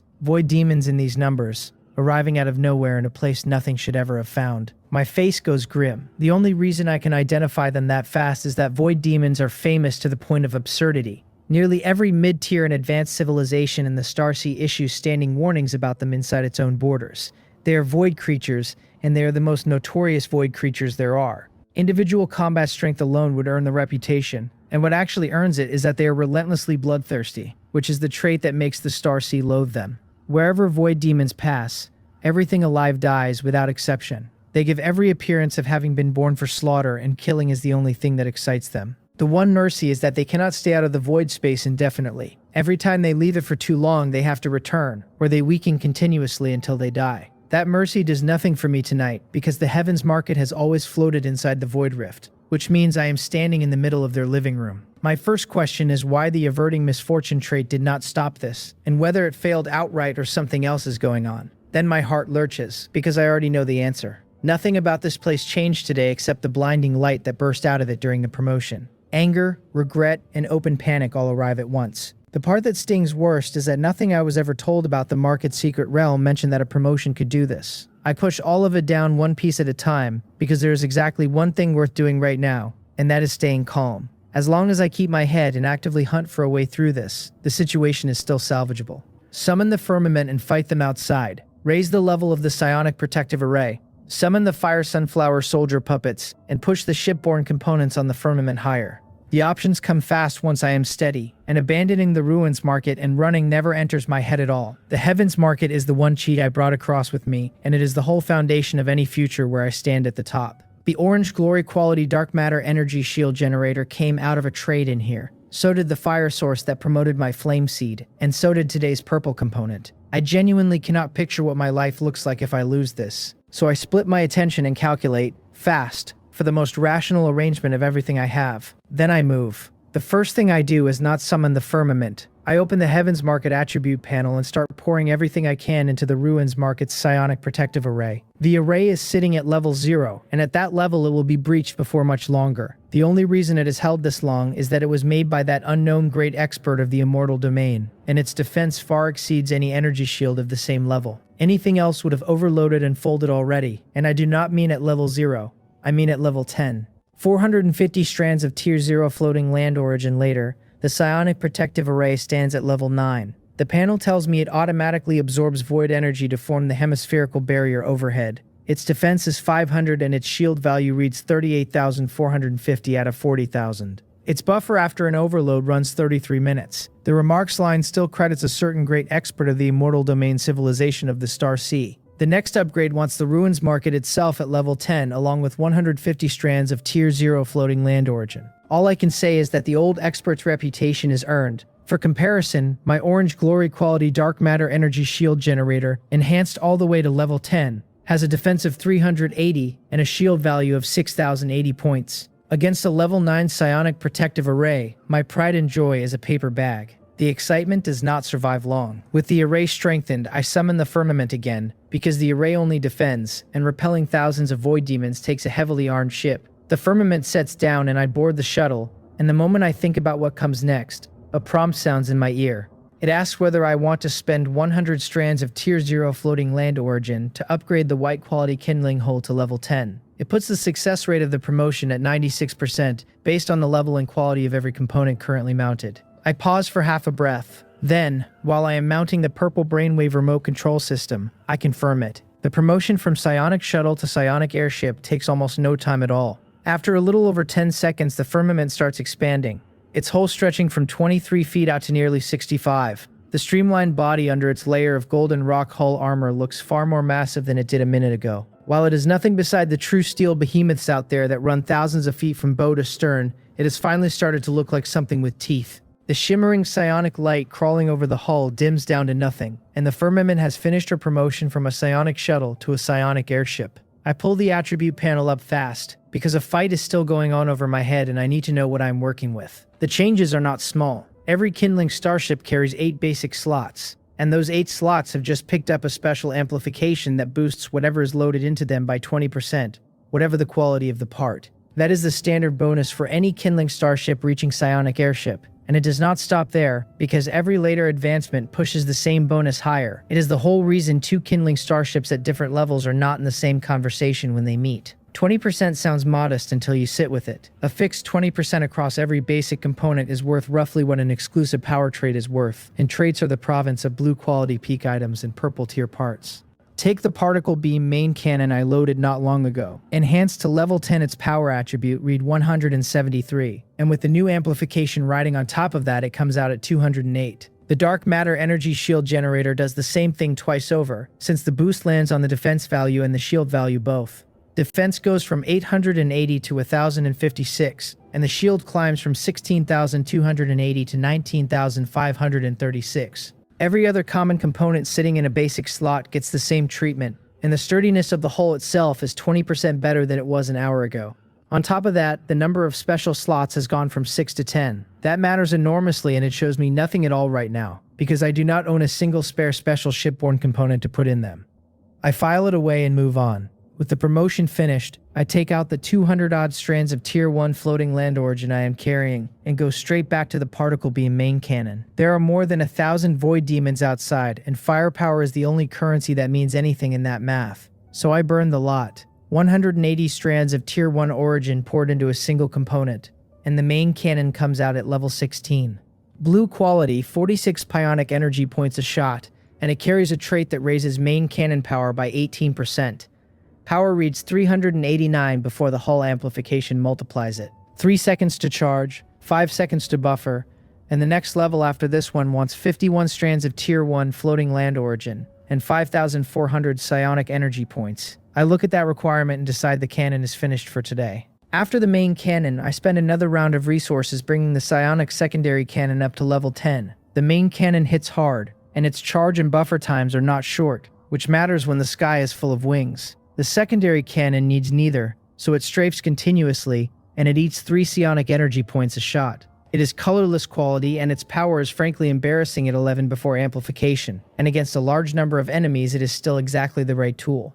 2,000 psionic energy points buys the next level on it. As for the dark matter energy shield generator, that one is locked until I replace the engine component, so there is nothing to be done there. The whole time I have been enhancing, the attacks landing on the psionic protective array have not eased off by a single blow. Watching the ripples run across the barrier and reading the array's defense value, I know I cannot stall any longer and have to hit back now. The shield value sat close to 40,000 before I started work. It has dropped under 35,000 while I stood here, and the rate it is falling at is genuinely alarming. I put a thought into the brainwave remote control system, the component I loaded and never got around to enhancing, and it sends a brainwave beacon into my own body. I am not going up with the ship. The plan is to fly the firmament by brainwave remote control from a distance, while I stay inside the ruins market and run the 10 fire sunflower soldier puppets with civilian energy pulse rifles. It puts every force I own into the field at once, which is the only version of this fight I can win. The firmament's engine catches and she tears out of the psionic protective array with a long trail of flame off her hull. The secondary cannon opens up the instant she clears the barrier with a flat continuous hammering. And for a moment the void demons out there seem honestly confused by this 60-foot steel airship. The secondary cannon is weak, and it fires fast enough that the weakness stops mattering. 3 psionic energy points a shot is nothing to a psionic engine sitting at level 19, and as long as the engine does not overload, that hammering can go on more or less forever. The demons are numerous and their ranks are not high. Over 90% of them are Tier 0, maybe 100 are Tier 1, and I have not spotted a Tier 2 yet. A secondary cannon enhanced into Tier 1 territory does real damage to a crowd built like that. Exactly as I wanted, almost every one of them turns on the firmament. Pitch black wings come open across the whole sky, and they scramble after her, and the pressure on the psionic protective array drops off a cliff. Attacks still land on the barrier here and there. The shield value is falling at a rate I can live with now. Standing at the edge of the barrier, I give the order to fire on everything above it. The fire sunflower soldier puppets bring the energy pulse rifles up and start working, aiming at the demons overhead, and firing again and again. Anyone inside the psionic protective array can shoot outward freely without touching the barrier, because the barrier blocks from the outside and never from the inside. That single property is the only reason this arrangement functions at all. As for why I do not simply park the firmament inside the ruins market and let her shoot from cover, the ship is not only covering fire, she has to hold the attention of the bulk of that horde, because the moment they all focus on the psionic protective array, it will not last. Energy pulse rays go out one after another and land on the demons overhead. This batch of fire sunflower soldier puppets has been summoned for over a month, and somewhere in there I showed them how to work a rifle. Puppets holding firearms look deeply wrong, and they fire and hit all the same. The civilian energy pulse rifle is an energy ray firearm the kindling human civilization developed, and its power generally sits around Tier 0 peak. Since I bought them for Tier 1 puppets, I had the Eagle Machinery Shop modify every one of them for heavier firepower, so what they are holding now carries standard Tier 1 power. Watching them work, I am extremely glad I spent that money. The upgraded rifles are the whole difference. These Void Demons have physical strength well past others of their tier, and real combat power on top of it. And against Tier 1 firepower, it comes down to one shot each. That speeds up the clearing enormously for me and the 10 puppets both. Beam after beam goes out and Tier 0 demons drop in sequence. Their corpses fall out of the dark, crash onto the hemispherical barrier of the psionic protective array, and slide down to pile up around the heavens market. Then the barrier starts hissing where the bodies touch it, and my brow pulls tight. The black blood inside a Void Demon is scalding and viciously corrosive, and every drop of it on the barrier each shield points. I stand there for a moment with no answer to it. To drive this horde off, I have to kill a great many of them, and the moment I attack, that blood is coming down on my own roof. The two halves of the problem cannot be reconciled. 20,878 out of 40,000. Watching the array's protective value slide toward the 20,000 mark, I get steadily less calm. The firmament advanced to Tier 1, and carrying an orange energy shield component is genuinely frightening in a fight. Under siege by dozens of Tier 1 demons and hundreds of Tier 0 at the same time, she has still put down more than 100 of them. Even strength runs out eventually. After nearly half an hour surrounded by hundreds of them, the dark matter energy shield generator has dimmed to almost nothing. Its shield value is under 10% and right on the edge of a full overload. I still cannot pull her back into the ruins market. The moment the firmament withdraws, there is nothing to distract the 500-odd demons still out there, and every one of them turns toward the heavens market. The psionic protective array is about to drop under 20,000 shield points, and it cannot take a joint assault from a horde that size. I tell myself I have to find a way because on this trajectory, the firmament sinks right here. I push my mind as hard as it will process, and nothing comes back. Every trump card I own is basically spent, and I cannot conjure a plan out of empty space. Worse, half an hour of running my mind flat out has left my own stance unsteady. I am remote piling the firmament through attacks and dodges, commanding the puppets, personally aiming and firing an energy pulse rifle over and over, and hunting for a way out on top of all of it. Splitting my attention two ways is nowhere near enough for a load like that. I clamp down on the dull throb behind my eyes and keep going. What I want right now is the limit-breaking state I fell into twice by accident, because a brief stretch of true three-way attention would have me organized instead of scrambling. Both of those times were luck rather than technique. Half an hour of the most intense concentration of my life has not found the feeling again, and there is nothing to do about that except regret it. I stop firing, reach behind me, and pull out 2 energy grenades. I bought 5 before the last Alien Star region deployment and spent 3 of them trading for the Brain Eater tribe's Ultrawave Overmind, so these 2 are what is left. There is a knot of over 20 Tier 0 and Tier 1 demons off to one side, and I throw with everything I have. The grenade draws a straight line through the void and drops into the middle of them. The Tier 1 blast takes more than half the cluster instantly. 15 Tier 0 dead outright, with a few on the outer edge and 3 Tier 1 demons surviving it. The good feeling lasts about 2 seconds. Outside the ruins market, the firmament's energy shield overloads completely,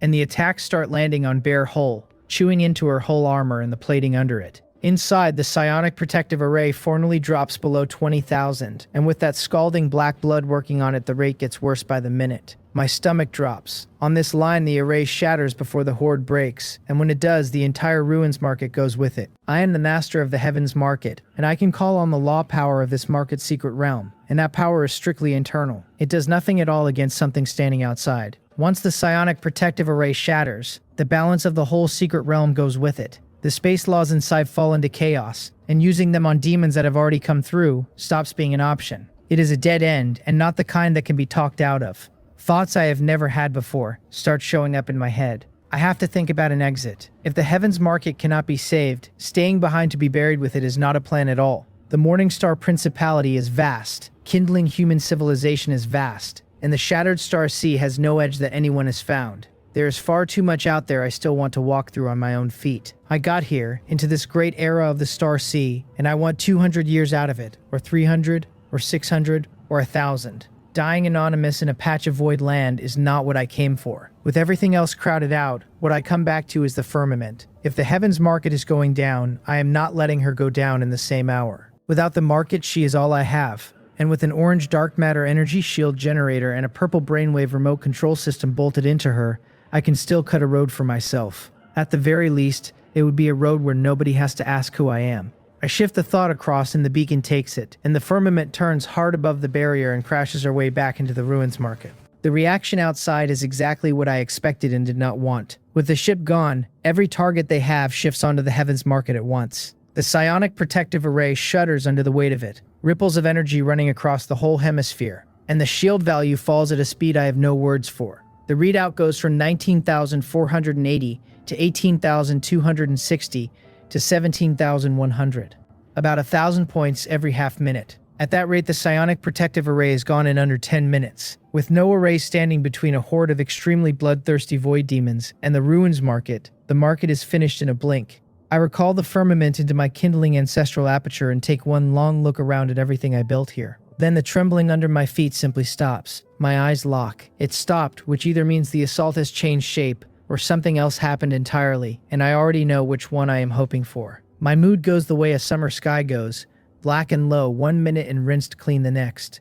I am too pleased to skip the confirmation, so I have the Ruins Market's property panel open before the thought finishes. The Heavens Market, Market Master Song Chi, level 10. Reading that, I stop suppressing anything and laugh out loud in the middle of a battlefield. From the day I linked to the Heavens Market with the Star Sea Market token until now, a little over 2 months have passed and 3 Ruins Market trades have happened inside them. In that time, I have pulled out an orange glory quality component, a purple component, and the white golden rock hull armor. 2 months of gains that size, and I nearly walked away from all of it 10 minutes ago. As wretched and torn as I felt then, that is how thrilled I am now.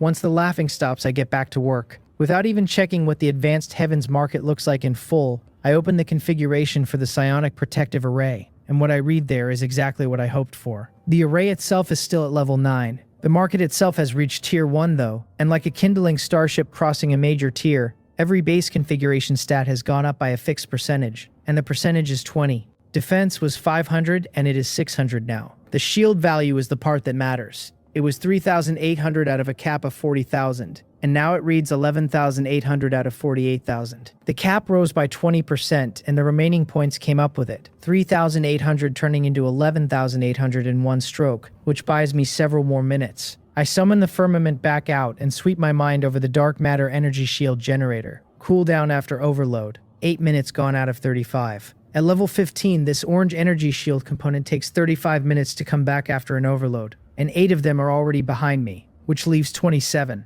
My eyes come alive again. The market advancing has handed me an actual chance to drive this horde off and keep the ruins market standing. If the psionic protective array can hold another 20-odd minutes until that shield reactivates, the firmament goes back out. On the numbers from her last sortie, provided no new demons arrive, she clears well over 90% of the 500 still outside before the generator overloads a second time. Whatever is left after that, the 10 fire sunflower soldier puppets and I can handle by hand. I time the last energy grenade and put it into another cluster, and nearly 10 tier 0 demons come apart. Then I board the firmament myself and work the main and secondary cannons across the sky over the ruins market, taking every ounce of pressure off the psionic protective array that I can manage. 4 minutes later, the array's shield value drops under 4 digits. Aboard the ship, I shift a thought and the Heavens Market prompt sounds in my ear. It asks whether I want to spend 150 strands of Tier 0 floating land origin to upgrade the psionic protective array to level 10. I confirm it before the question finishes. The hemispherical barrier over the ruins market brightens hard enough to change the color of the ground under it. Defense 1,200. Shield value 120,000 out of 120,000. Defense doubled from 600 straight to 1,200, and the shield ceiling went from 48,000 to 120,000. Better still, a shield sitting on a few hundred remaining points restored itself to full the moment the level advanced. With 120,000 points under me, the remaining 23 minutes are not in question. My breathing evens out and I finally let go of the thing that has been sitting on my chest. I do not stop shooting though. The psionic protective array is out of danger for the moment, and every demon I kill now is one less for the firmament when her cooldown ends. Time goes by without me tracking it, and I have no idea how many times I repeat the same motion. The instant the dark matter energy shield generator finishes cooling, I send the firmament charging back out of the ruins market. As she pulls away from the market, the 10 fire sunflower soldier puppets go visibly sluggish and then freeze in place entirely. The brainwave remote control system has run out its duration, and it wants a full 6 hours to cool down, so from here, I am flying manually. It costs me nothing serious. The Tier 1 psionic protective array shield value holds long enough without the puppets grinding away at the edges. With no part of my mind spent on them, flying the firmament alone is far more comfortable, and she clears the sky faster than she did on her first pass. In under 20 minutes, before the dark matter energy shield generator even reaches a second overload, the last of the hundreds of void demons are wiped out. I look at the cyan black corpses heaped up around the Heaven's Market, thousands of them, and something in my chest tries to make me cry. It has nothing to do with grief. It is the shake that comes after living through the thing that was going to kill you, and it turns over into plain joy and relief fast enough. Once the strange emotion settles, I put the firmament on a slow circuit of the Heaven's Market's perimeter and start hauling corpses in with the tractor beam. Every textbook I ever read made a point of this. When a void demon dies, a special crystal condenses inside the body, and that crystal is the void energy the creature absorbed across its whole life in void space, packed down solid. They are called void crystals. They are extremely rare and correspondingly valuable, and the word is that enhancing any spatial shipborne component at all requires them. Inside the territory of kindling human civilization, the price has been talked up very hard indeed. 1 Tier 0 void crystal trades for 1 strand of Tier 1 floating land origin, and 1 Tier 1 void crystal trades for 1 strand of Tier 2 floating land origin. So the 1,000+ corpses lying in front of me are a fortune with legs, which is why I have not stopped collecting for a second. Tens of minutes later, with almost all of them gathered in, I bring the firmament back inside the ruins market. I do not go straight to the Heaven's Market's attributes either. Instead, I use my authority as market master to mobilize the law power of the market in full, and drive the whole Heaven's Market away from this stretch of void. The fight made an enormous amount of noise, and the death of over 1,000 demons has left a blood smell in the void thick enough to follow. Get far enough away, and the market's own averting misfortune trait can do its job again. I have no idea how long I run before I decide it is far enough. Right as I prepare to let the law power dissipate and bring the Heaven's Market to a stop, air breaks somewhere behind me and my heart jumps. Turning to look, I let the breath back out. There is another group of void demons outside the psionic protective array, arrived at some point I did not notice. There are only a dozen or so of them with a single Tier 1 in the bunch. Nothing about that threatens the market. I put the dozen down quickly, collect the void crystals out of them, and set the Heaven's Market moving again. Being found twice proves this spot is no safer than the last one. Over the next several hours I repeat the same sequence, and wherever the Heaven's Market stops, a small group of void demons finds it, and I kill them and move on. After the 4th time in a row, something is clearly wrong. Coincidence does not stack 4 deep, and across tens of thousands of years, the market's secret realm was never once discovered by these creatures. By the averting misfortune trait, the glow the market threw off while advancing explains the first wave and nothing after it. So either the trait has failed outright, or the problem is sitting somewhere I have not looked yet. This time I do not relocate. I open the market attribute panel instead to see what it will tell me, and the second it floats up in front of my eyes I understand everything. It was never coincidence, and the averting misfortune trait has not failed. The trouble is sitting on the Heaven's Market itself. The panel opens with the name and my own title as Market Master, then level 10, then dimensions of 3,000 feet on a side. Basic configurations run to 50 shops, 1 stall area 600 feet on a side, and a 2-story inn holding 51 guest rooms. After that come a level 9 all-attribute cultivation room that doubles efficiency during psionic energy cultivation,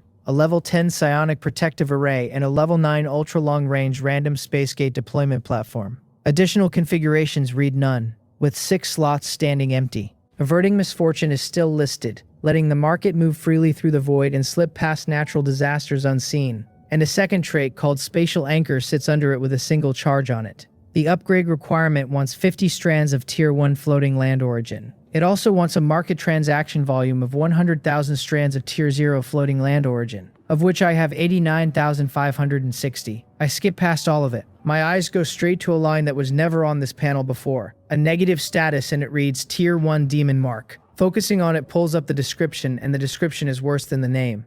A Tier 1 demon mark is applied jointly by several Tier 1 void demons, and any other void demon coming within a certain range of it senses the mark automatically. I swear at the ceiling of my own market. No wonder the coincidences kept arriving on schedule. With that thing riding on the Heaven's Market, there is no peace anywhere because the mark makes averting misfortune worth almost nothing.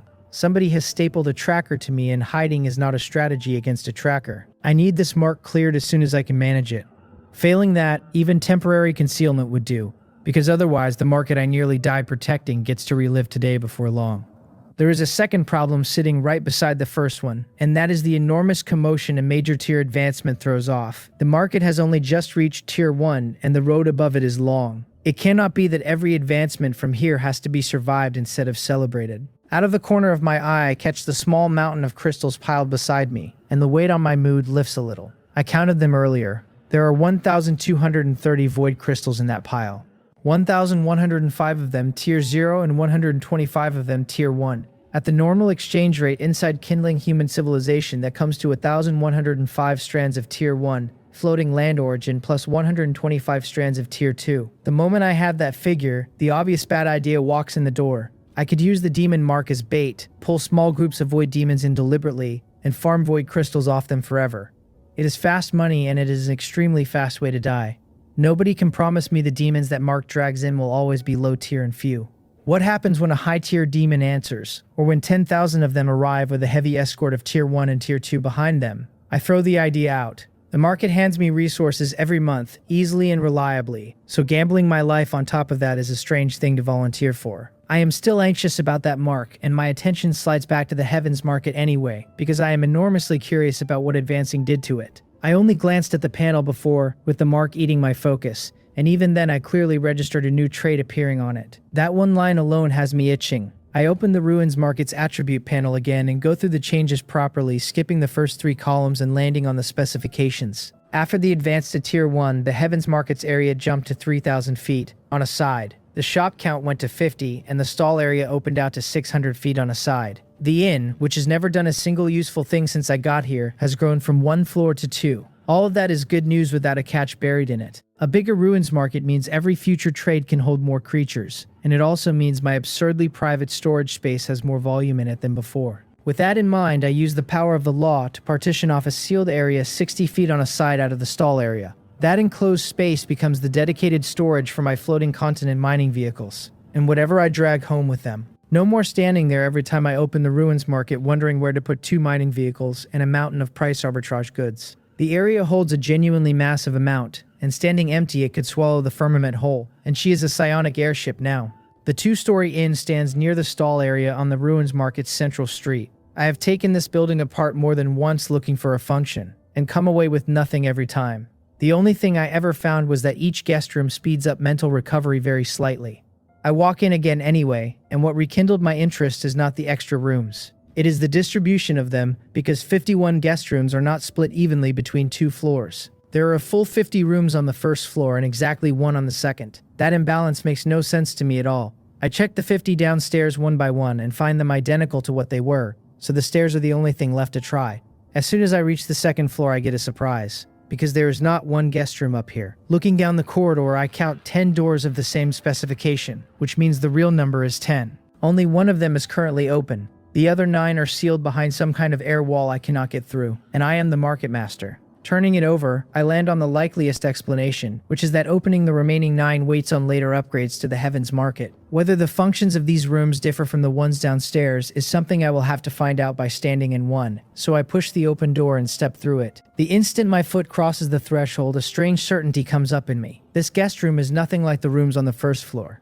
I cannot tell where the feeling comes from, and it does not get long to bother me, because my eyes go to a bronze token floating in the middle of the room.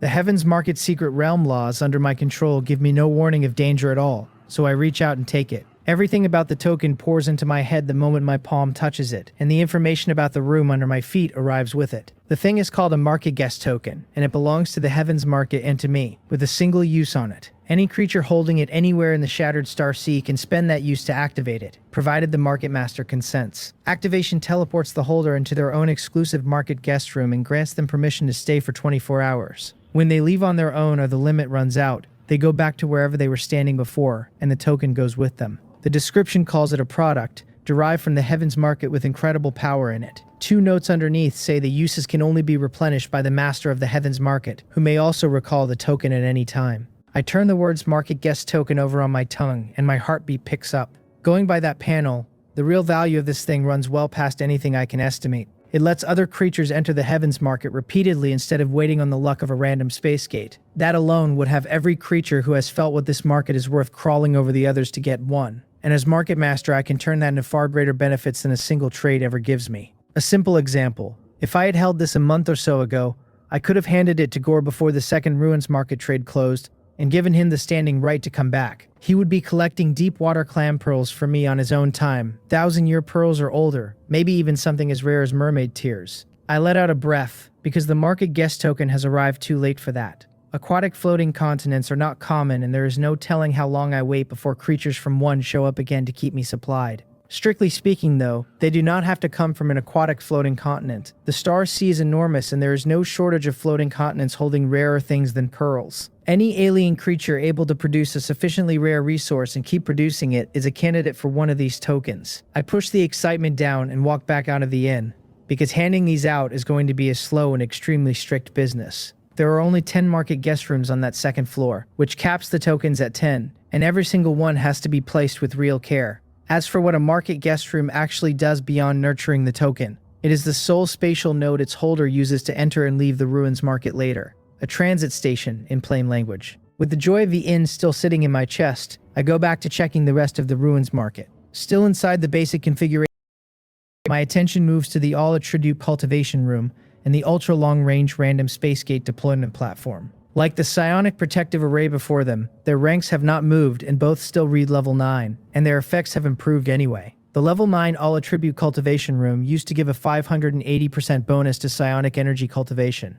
It now reads 700%, which leaves a psionic cultivation platform of the same level far behind. The deployment platform kept its duration and its buffer time, and the number of space gates it throws out each time has gone from 19 to 23. 4 more gates is not something to sniff at. This is still only a level 9 platform, and I am about to do something about that. The advancement conditions on both turn out to be identical, which is the ruins market itself at level 10 plus 150 strands of tier 0 floating land origin. I take out 300 strands and push both of them to level 10. The all-attribute cultivation room at level 10 speeds up cultivation by 480% for a tier 1 organism working inside it. When the cultivator is doing psionic energy cultivation, the figure goes to 960%. Its next step wants the ruins market at level 11 and 25 strands of tier 1 floating land origin. The deployment platform at level 10 scatters 36 space gates at random through the shattered star sea on activation. Each gate lasts 24 hours, with a buffer of 720 hours before the next use. Its upgrade asks for the same thing, the market at level 11 and 25 strands of tier 1 origin. 960% on the guiding technique and 36 gates a cycle.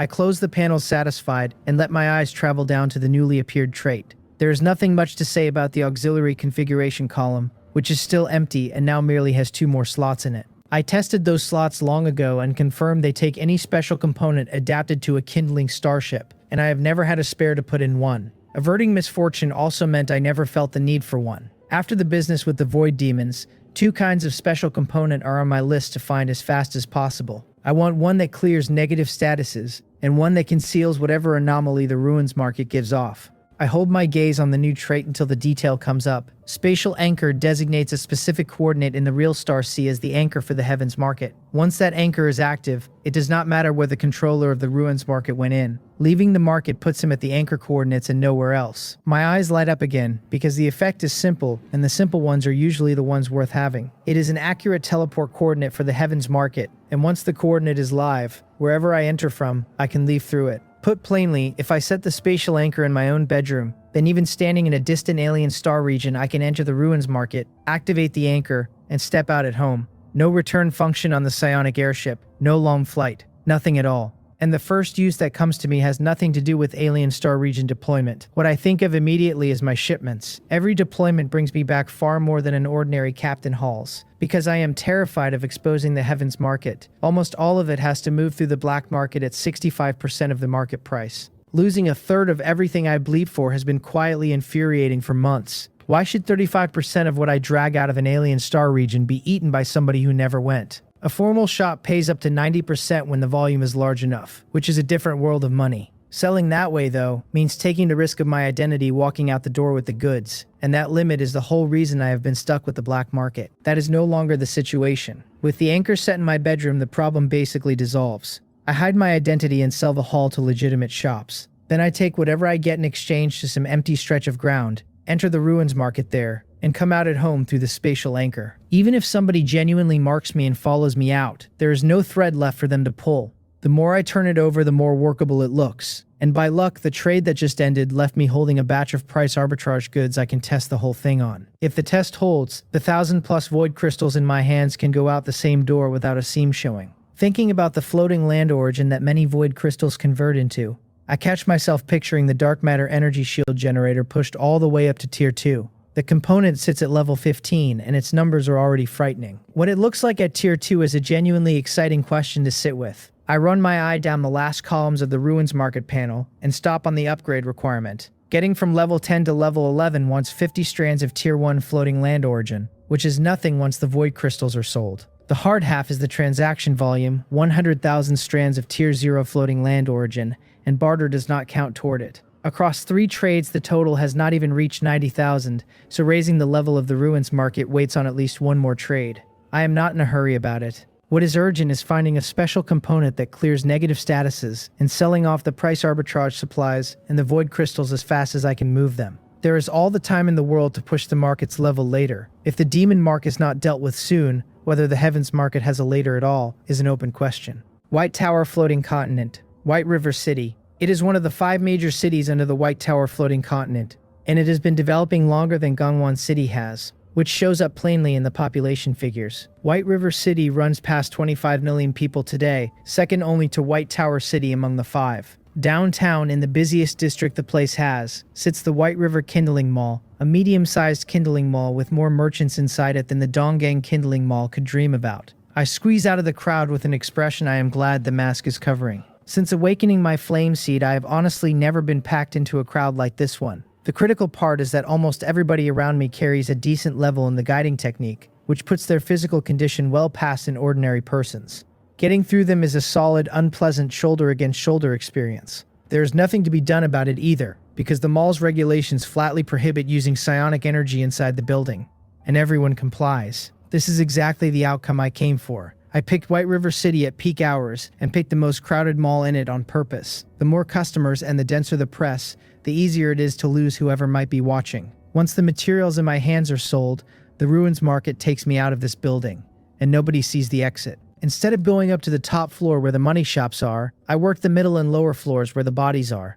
Inside a medium-sized shop called the Tross Mechanical House, I summon the Firmament in the designated kindling starship docking area. Her hull runs close to 60 feet since the promotion to a psionic airship. Every scrap of price arbitrage material I bought at the trade meet came aboard in one load, which saves a great deal of nuisance. 50 tons of star silver, 10 tons of resonant alloy, 215,000-year ice crystals, 200 tons of uranium ore, and the list keeps going after that. The shop staff record the quantities as fast as the cargo comes off her. When the last of it is on the floor, a staff member nearby reports the calculated value.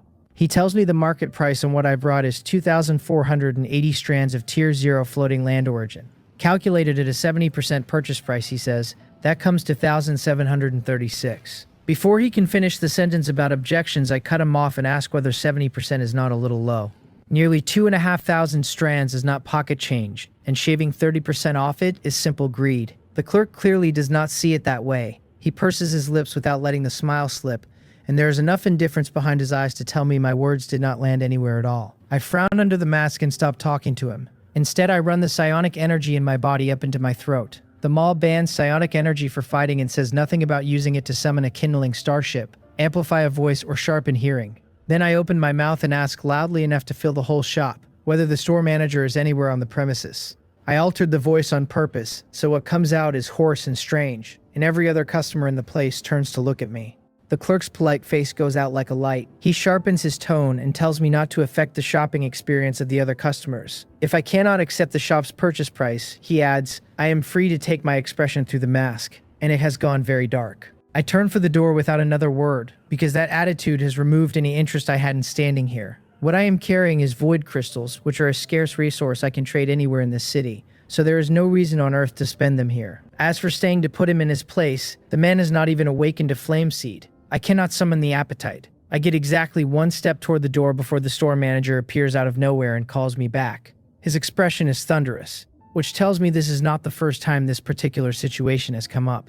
Making low-level mistakes on repeat and keeping the job anyway means the young man's identity is not much of a mystery, and I would bet heavily on nephew. The manager apologizes for the poor hospitality and offers to buy everything I brought at full market price with no discount of any kind. I stop walking, because market price is a great deal more profit and turning down money is not something I do, and because the young man has already apologized under his uncle's cold stare. In a reception room at the back of the Tross Mechanical House, the two of us sit down together. A short conversation gives me the basics on the man across from me. His name is Rokteros, and he is a member of the Tross family of White River City. The young clerk out front is his sister's son, on vacation and supposedly here to experience real life. I think to myself that this explains a great deal. I do not know much about White River City in general, though I do have a decent grasp of its top-tier forces. The Tross family is one of them, which accounts for the boy's attitude neatly enough. With the small talk done, I get to business. I reach behind me and bring out a thumb-sized crystal in my palm. Rokteros makes a sound before he can stop himself and names it a void crystal. And for a man with nearly a century of experience behind him, that is a real slip. It is not surprising. Void crystals are simply too rare, and although their uses are narrow, since they appear to be needed only for strengthening space-type shipborne components, scarcity alone makes everybody want them. He takes the Tier 0 crystal, confirms it is genuine, and asks me in a low voice how many I am currently holding. Then, as if the phrasing bothered him on the way out of his mouth, he adds another line. However many I have, the Tross Mechanical House will take all of them, and the previous batch of goods is included in that at standard market price. I smile, because none of it surprises me. I had a formal education and I know exactly what void crystals are worth. Buying at market price does not mean he fails to profit, since market price is the average under normal conditions, and void crystals are never sold under normal conditions. With something this rare, finding a buyer who badly needs it is easy, and an urgent order carries a premium of 20 or 30% as a matter of course. Run into a desperate enough captain and the price can double outright. Finding that buyer takes time though, and time is what I do not have. Market price here and now is the best deal available to me, and I am in no rush to tell him how many I am holding. Instead, I ask him something else in the same raspy voice, telling him the purchase can wait. What I want to know is whether his shop sells shipborne components that clear negative status effects, or whether he has information on any. Rokteros goes quiet and does not answer straight away. His eyes keep flickering and I cannot read what is behind them. I am certain one of the questions running through his head is what kind of negative status my ship has managed to catch. About 5 seconds pass before he speaks, and what he says is not good news at first, because his shop carries no component that clears negative status effects. Then his tone shifts on the last word, and he tells me he does have some information on the subject. I ask him what information. He says nothing, which I understand immediately. I take 200 Tier 0 void crystals out of my backpack and set them on the wooden table between us. His eyes flicker with real interest at the sight of them, and then he shakes his head and stays silent anyway. I frown, decline to play along, and reach out to take the 200 crystals back. That calm evaporates on the spot. There are plenty of people begging to buy void crystals, and he does not dare gamble on losing a pile of them, so his hand comes out to stop me while he talks. He tells me he got word 2 days ago that the triennial White River auction is about to be held, and that it is set for the morning 5 days from now. I ask him whether he is telling me a shipborne component that clears negative status effects will appear at that auction, or whether he is guessing. He nods quickly this time and calls it confirmed, a blue-quality shipborne component capable of purifying negative effects. Under the mask, I turn it over and decide a blue-quality component should be more than enough to purify a mark left by a Tier 1 void demon. My mood improves considerably. I thank the manager and tell him that in that case I will sell him the 200 Tier 0 void crystals along with the batch of goods, with one small request attached. He invites it. I ask him to convert everything the previous batch earns into Tier 1 floating land origin, and I make the expression as sincere as a leather mask allows. I already have well over 5,000 strands of Tier 0 on hand, and there is very little use for that much of it. He agrees readily and looks almost relieved, since he had clearly braced for something outrageous. Rokteros moves fast. Not long after we close the deal, he has someone deliver 448 strands of Tier 1 floating land origin. I thank him with a smile, leave the Tross Mechanical House, and dive into the crowd outside. Inside the Tross Mechanical House, Rokteros drops the warmth entirely. He listens without expression to the report from the tall figure standing behind him, who says the man vanished the moment he blended into the crowd. A search of nearly the whole bottom 3 floors of the mall turned up nobody suspicious. Rokteros rolls a few void crystals around his palm and says nothing for a long moment. Then he says coldly to keep searching, because void crystals are what the old master urgently needs. And that man is certainly carrying more than 200 of them. If he can put enough void crystals into the old master's hands, he tells the figure his chance of taking charge of the entire family becomes very good. He wants this person found. For anyone the Tross family is looking for, he says dead or alive is an acceptable range of outcomes. Saying it twists something in his face out of shape. He had 2 reasons for not moving inside the shop, and the first was the Tross family's reputation. The White River Kindling Mall is the largest kindling mall in White River City, and a scene inside it would be hard to suppress even for a family like his. The The second was that he had already spoken to his people through a covert communication device. The family's shadow division had spread out around the shop before the conversation ended, which made keeping track of one target a certainty. Pin the location. Take him quietly once he was clear of the White River Kindling Mall. Simple work from start to finish. That foolproof arrangement failed within minutes of the man walking out the door. More than 10 trained people could not keep their eyes on a single target. Anyone who has ever run a team can picture how furious Roqueteros is at this moment. I am already home, and I know none of it. Before leaving for White River City, I set the spatial anchor in my own bedroom, so getting from that mall back to Gangwon City took one thought and no travel at all. Standing in the bedroom, I connect to the Heavens Market again. There are 5 days until the White River auction, and my plan is to live inside the Ruins Market for all 5 of them. It keeps small groups of void demons off my back, and it earns me more void crystals while they keep coming. It also lets me find out what a 960% cultivation bonus actually feels like from the inside. 5 days later, I step out of the all-attribute cultivation room with my face full of satisfaction. 960% turns out to be no exaggeration whatsoever. My guiding technique only reached level 7 recently, and even so I can feel a slight improvement in myself across those 5 days. It would have been better if 4 separate squads of void demons had not turned up and pulled me out of cultivation 4 separate times. The compensation is that those 4 waves left me with over another 100 void crystals. Subtracting the 200 I sold to the Trost Mechanical House, I am still sitting on nearly 2,200 of them. I say goodbye to my parents, leave the house, find a hidden spot to summon the firmament, and fly straight for White River City. The White River Kindling Mall is busier than usual today, because the triennial White River auction is being held at the Sky River Auction House on the top floor of the building. On the landing platform at the top of the auction house, a young man named Grim Tross stands under the kindling starship berths with his face flushed. In half an hour, he has watched more than 50 psionic airships come down one after another. 60 feet of steel apiece wrapped in thick armor plating, and his chest is full of it. This is what he actually wants out of his life. Shrinking into his uncle's shop to work as a waiter is, in his private opinion, an insult to him. His father did not come from the powerful Tross family, but married into it, so Grim carries his mother's surname and counts as a member all the same. Far from resenting that arrangement, he is glad to be a direct descendant. While his thoughts are still running, another psionic airship with a hull close to 60 feet drops out of the sky and lands precisely on the platform ahead of him. That platform is a circle over 300 feet across, built to take frigate-class psionic vessels. The mall's guard of honor around the platform lift their heads in unison to welcome it. This one has its identity concealed and its hull wrapped in a dark energy shield thick enough that not even the color of the armor underneath can be made out. In the background, Grim goes serious without deciding to, and his heart tightens a little. Reading the energy fluctuations coming off that shield, the component generating it is obviously not a standard issue psionic shield.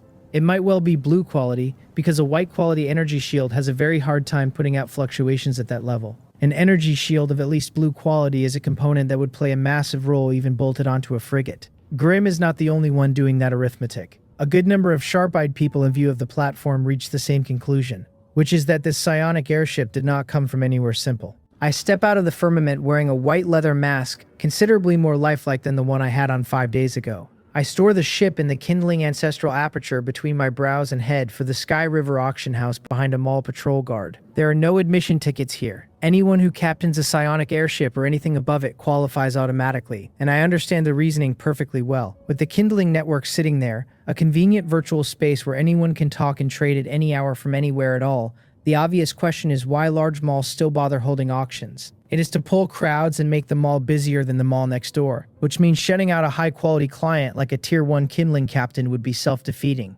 Tier 0 captains who want to attend pay an admission fee of 100 strands of Tier 0 floating land origin. That fee is also a polite way of raising the standard of the room. The Sky River auction house is very large, with rows of leather seats laid out in circles around a square auction stage in the center. Above the seating there are over 20 closed private booths, kept for Tier 2 kindling captains and higher. I take one look and my expression goes serious behind the mask, because 7 of those 20-odd booths are already lit. 7 Tier 2 or better captains have arrived, and the network says the White River auction usually draws 2 or 3. I mutter the question to myself, and get no answer out of it, so I find an empty leather seat, sit down, and wait.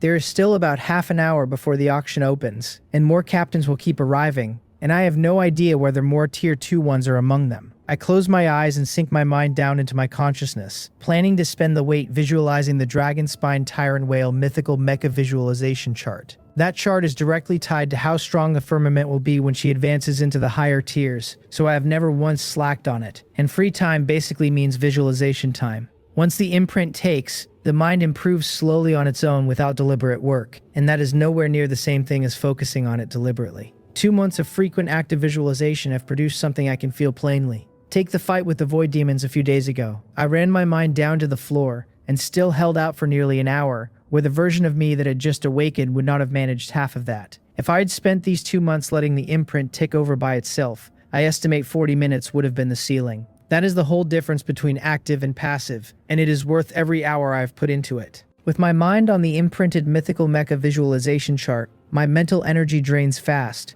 and underneath the draining my mental strength climbs slowly and steadily. Then, a burst of exclamations in my ears interrupts the whole exercise. I open my eyes and work out the cause quickly enough, because the 10th Tier 2 kindling captain has just walked into the auction house. 10 Tier 2 captains at one White River auction is not normal by any reading of it. I wonder whether there are high-quality shipborne components in this catalog, or extremely rare airship strengthening resources. And after failing to guess, I let it go and sit up straight facing the stage. By my count, the auction is about to begin. Roughly 2 minutes later, a figure drops from high above and lands squarely on the stone stage with a heavy impact. As he raises his head and sweeps the room, I get a clear look at his face, and something in me goes still. The man's hair is white, and so is his beard, and his age is not in question. What astonishes me, along with every other guest in the house, is the pressure coming off him. For someone that far into his twilight years, the blood energy radiating out of his body is exceptionally powerful. Somebody near me says his guiding technique has to be above level 20, a tier 2 kindling captain.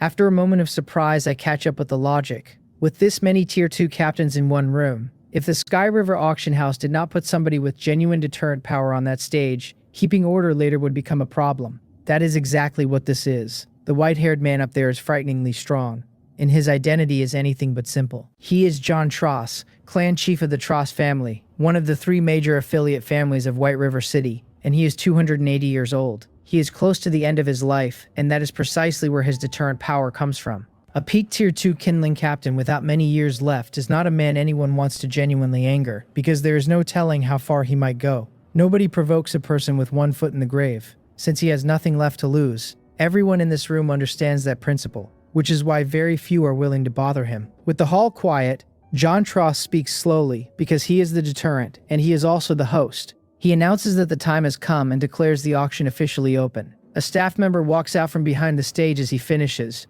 and almost every eye in the building lands on the wooden box in the man's hands.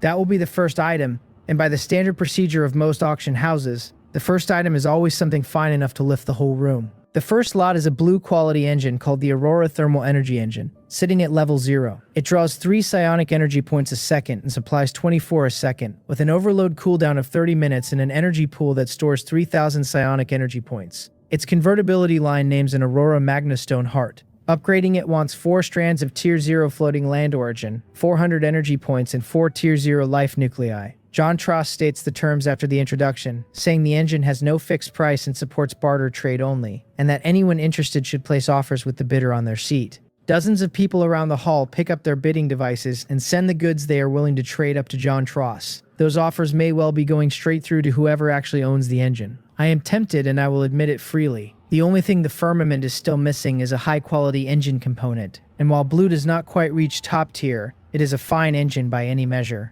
Securing this one would let me carry on upgrading the dark matter energy shield generator, which has been stuck since the last enhancement. There is timing behind the temptation too. In 20-odd days, I am going into the Bulo civilization ruins with Shim Chong. The word is that those ruins hold no danger at all, and Shim Chong has only ever explored the first floor. Nobody can promise me the second floor will be as friendly. By my thinking, the sensible move is to push the dark matter energy shield generator's level as high as it will go before I set foot in there.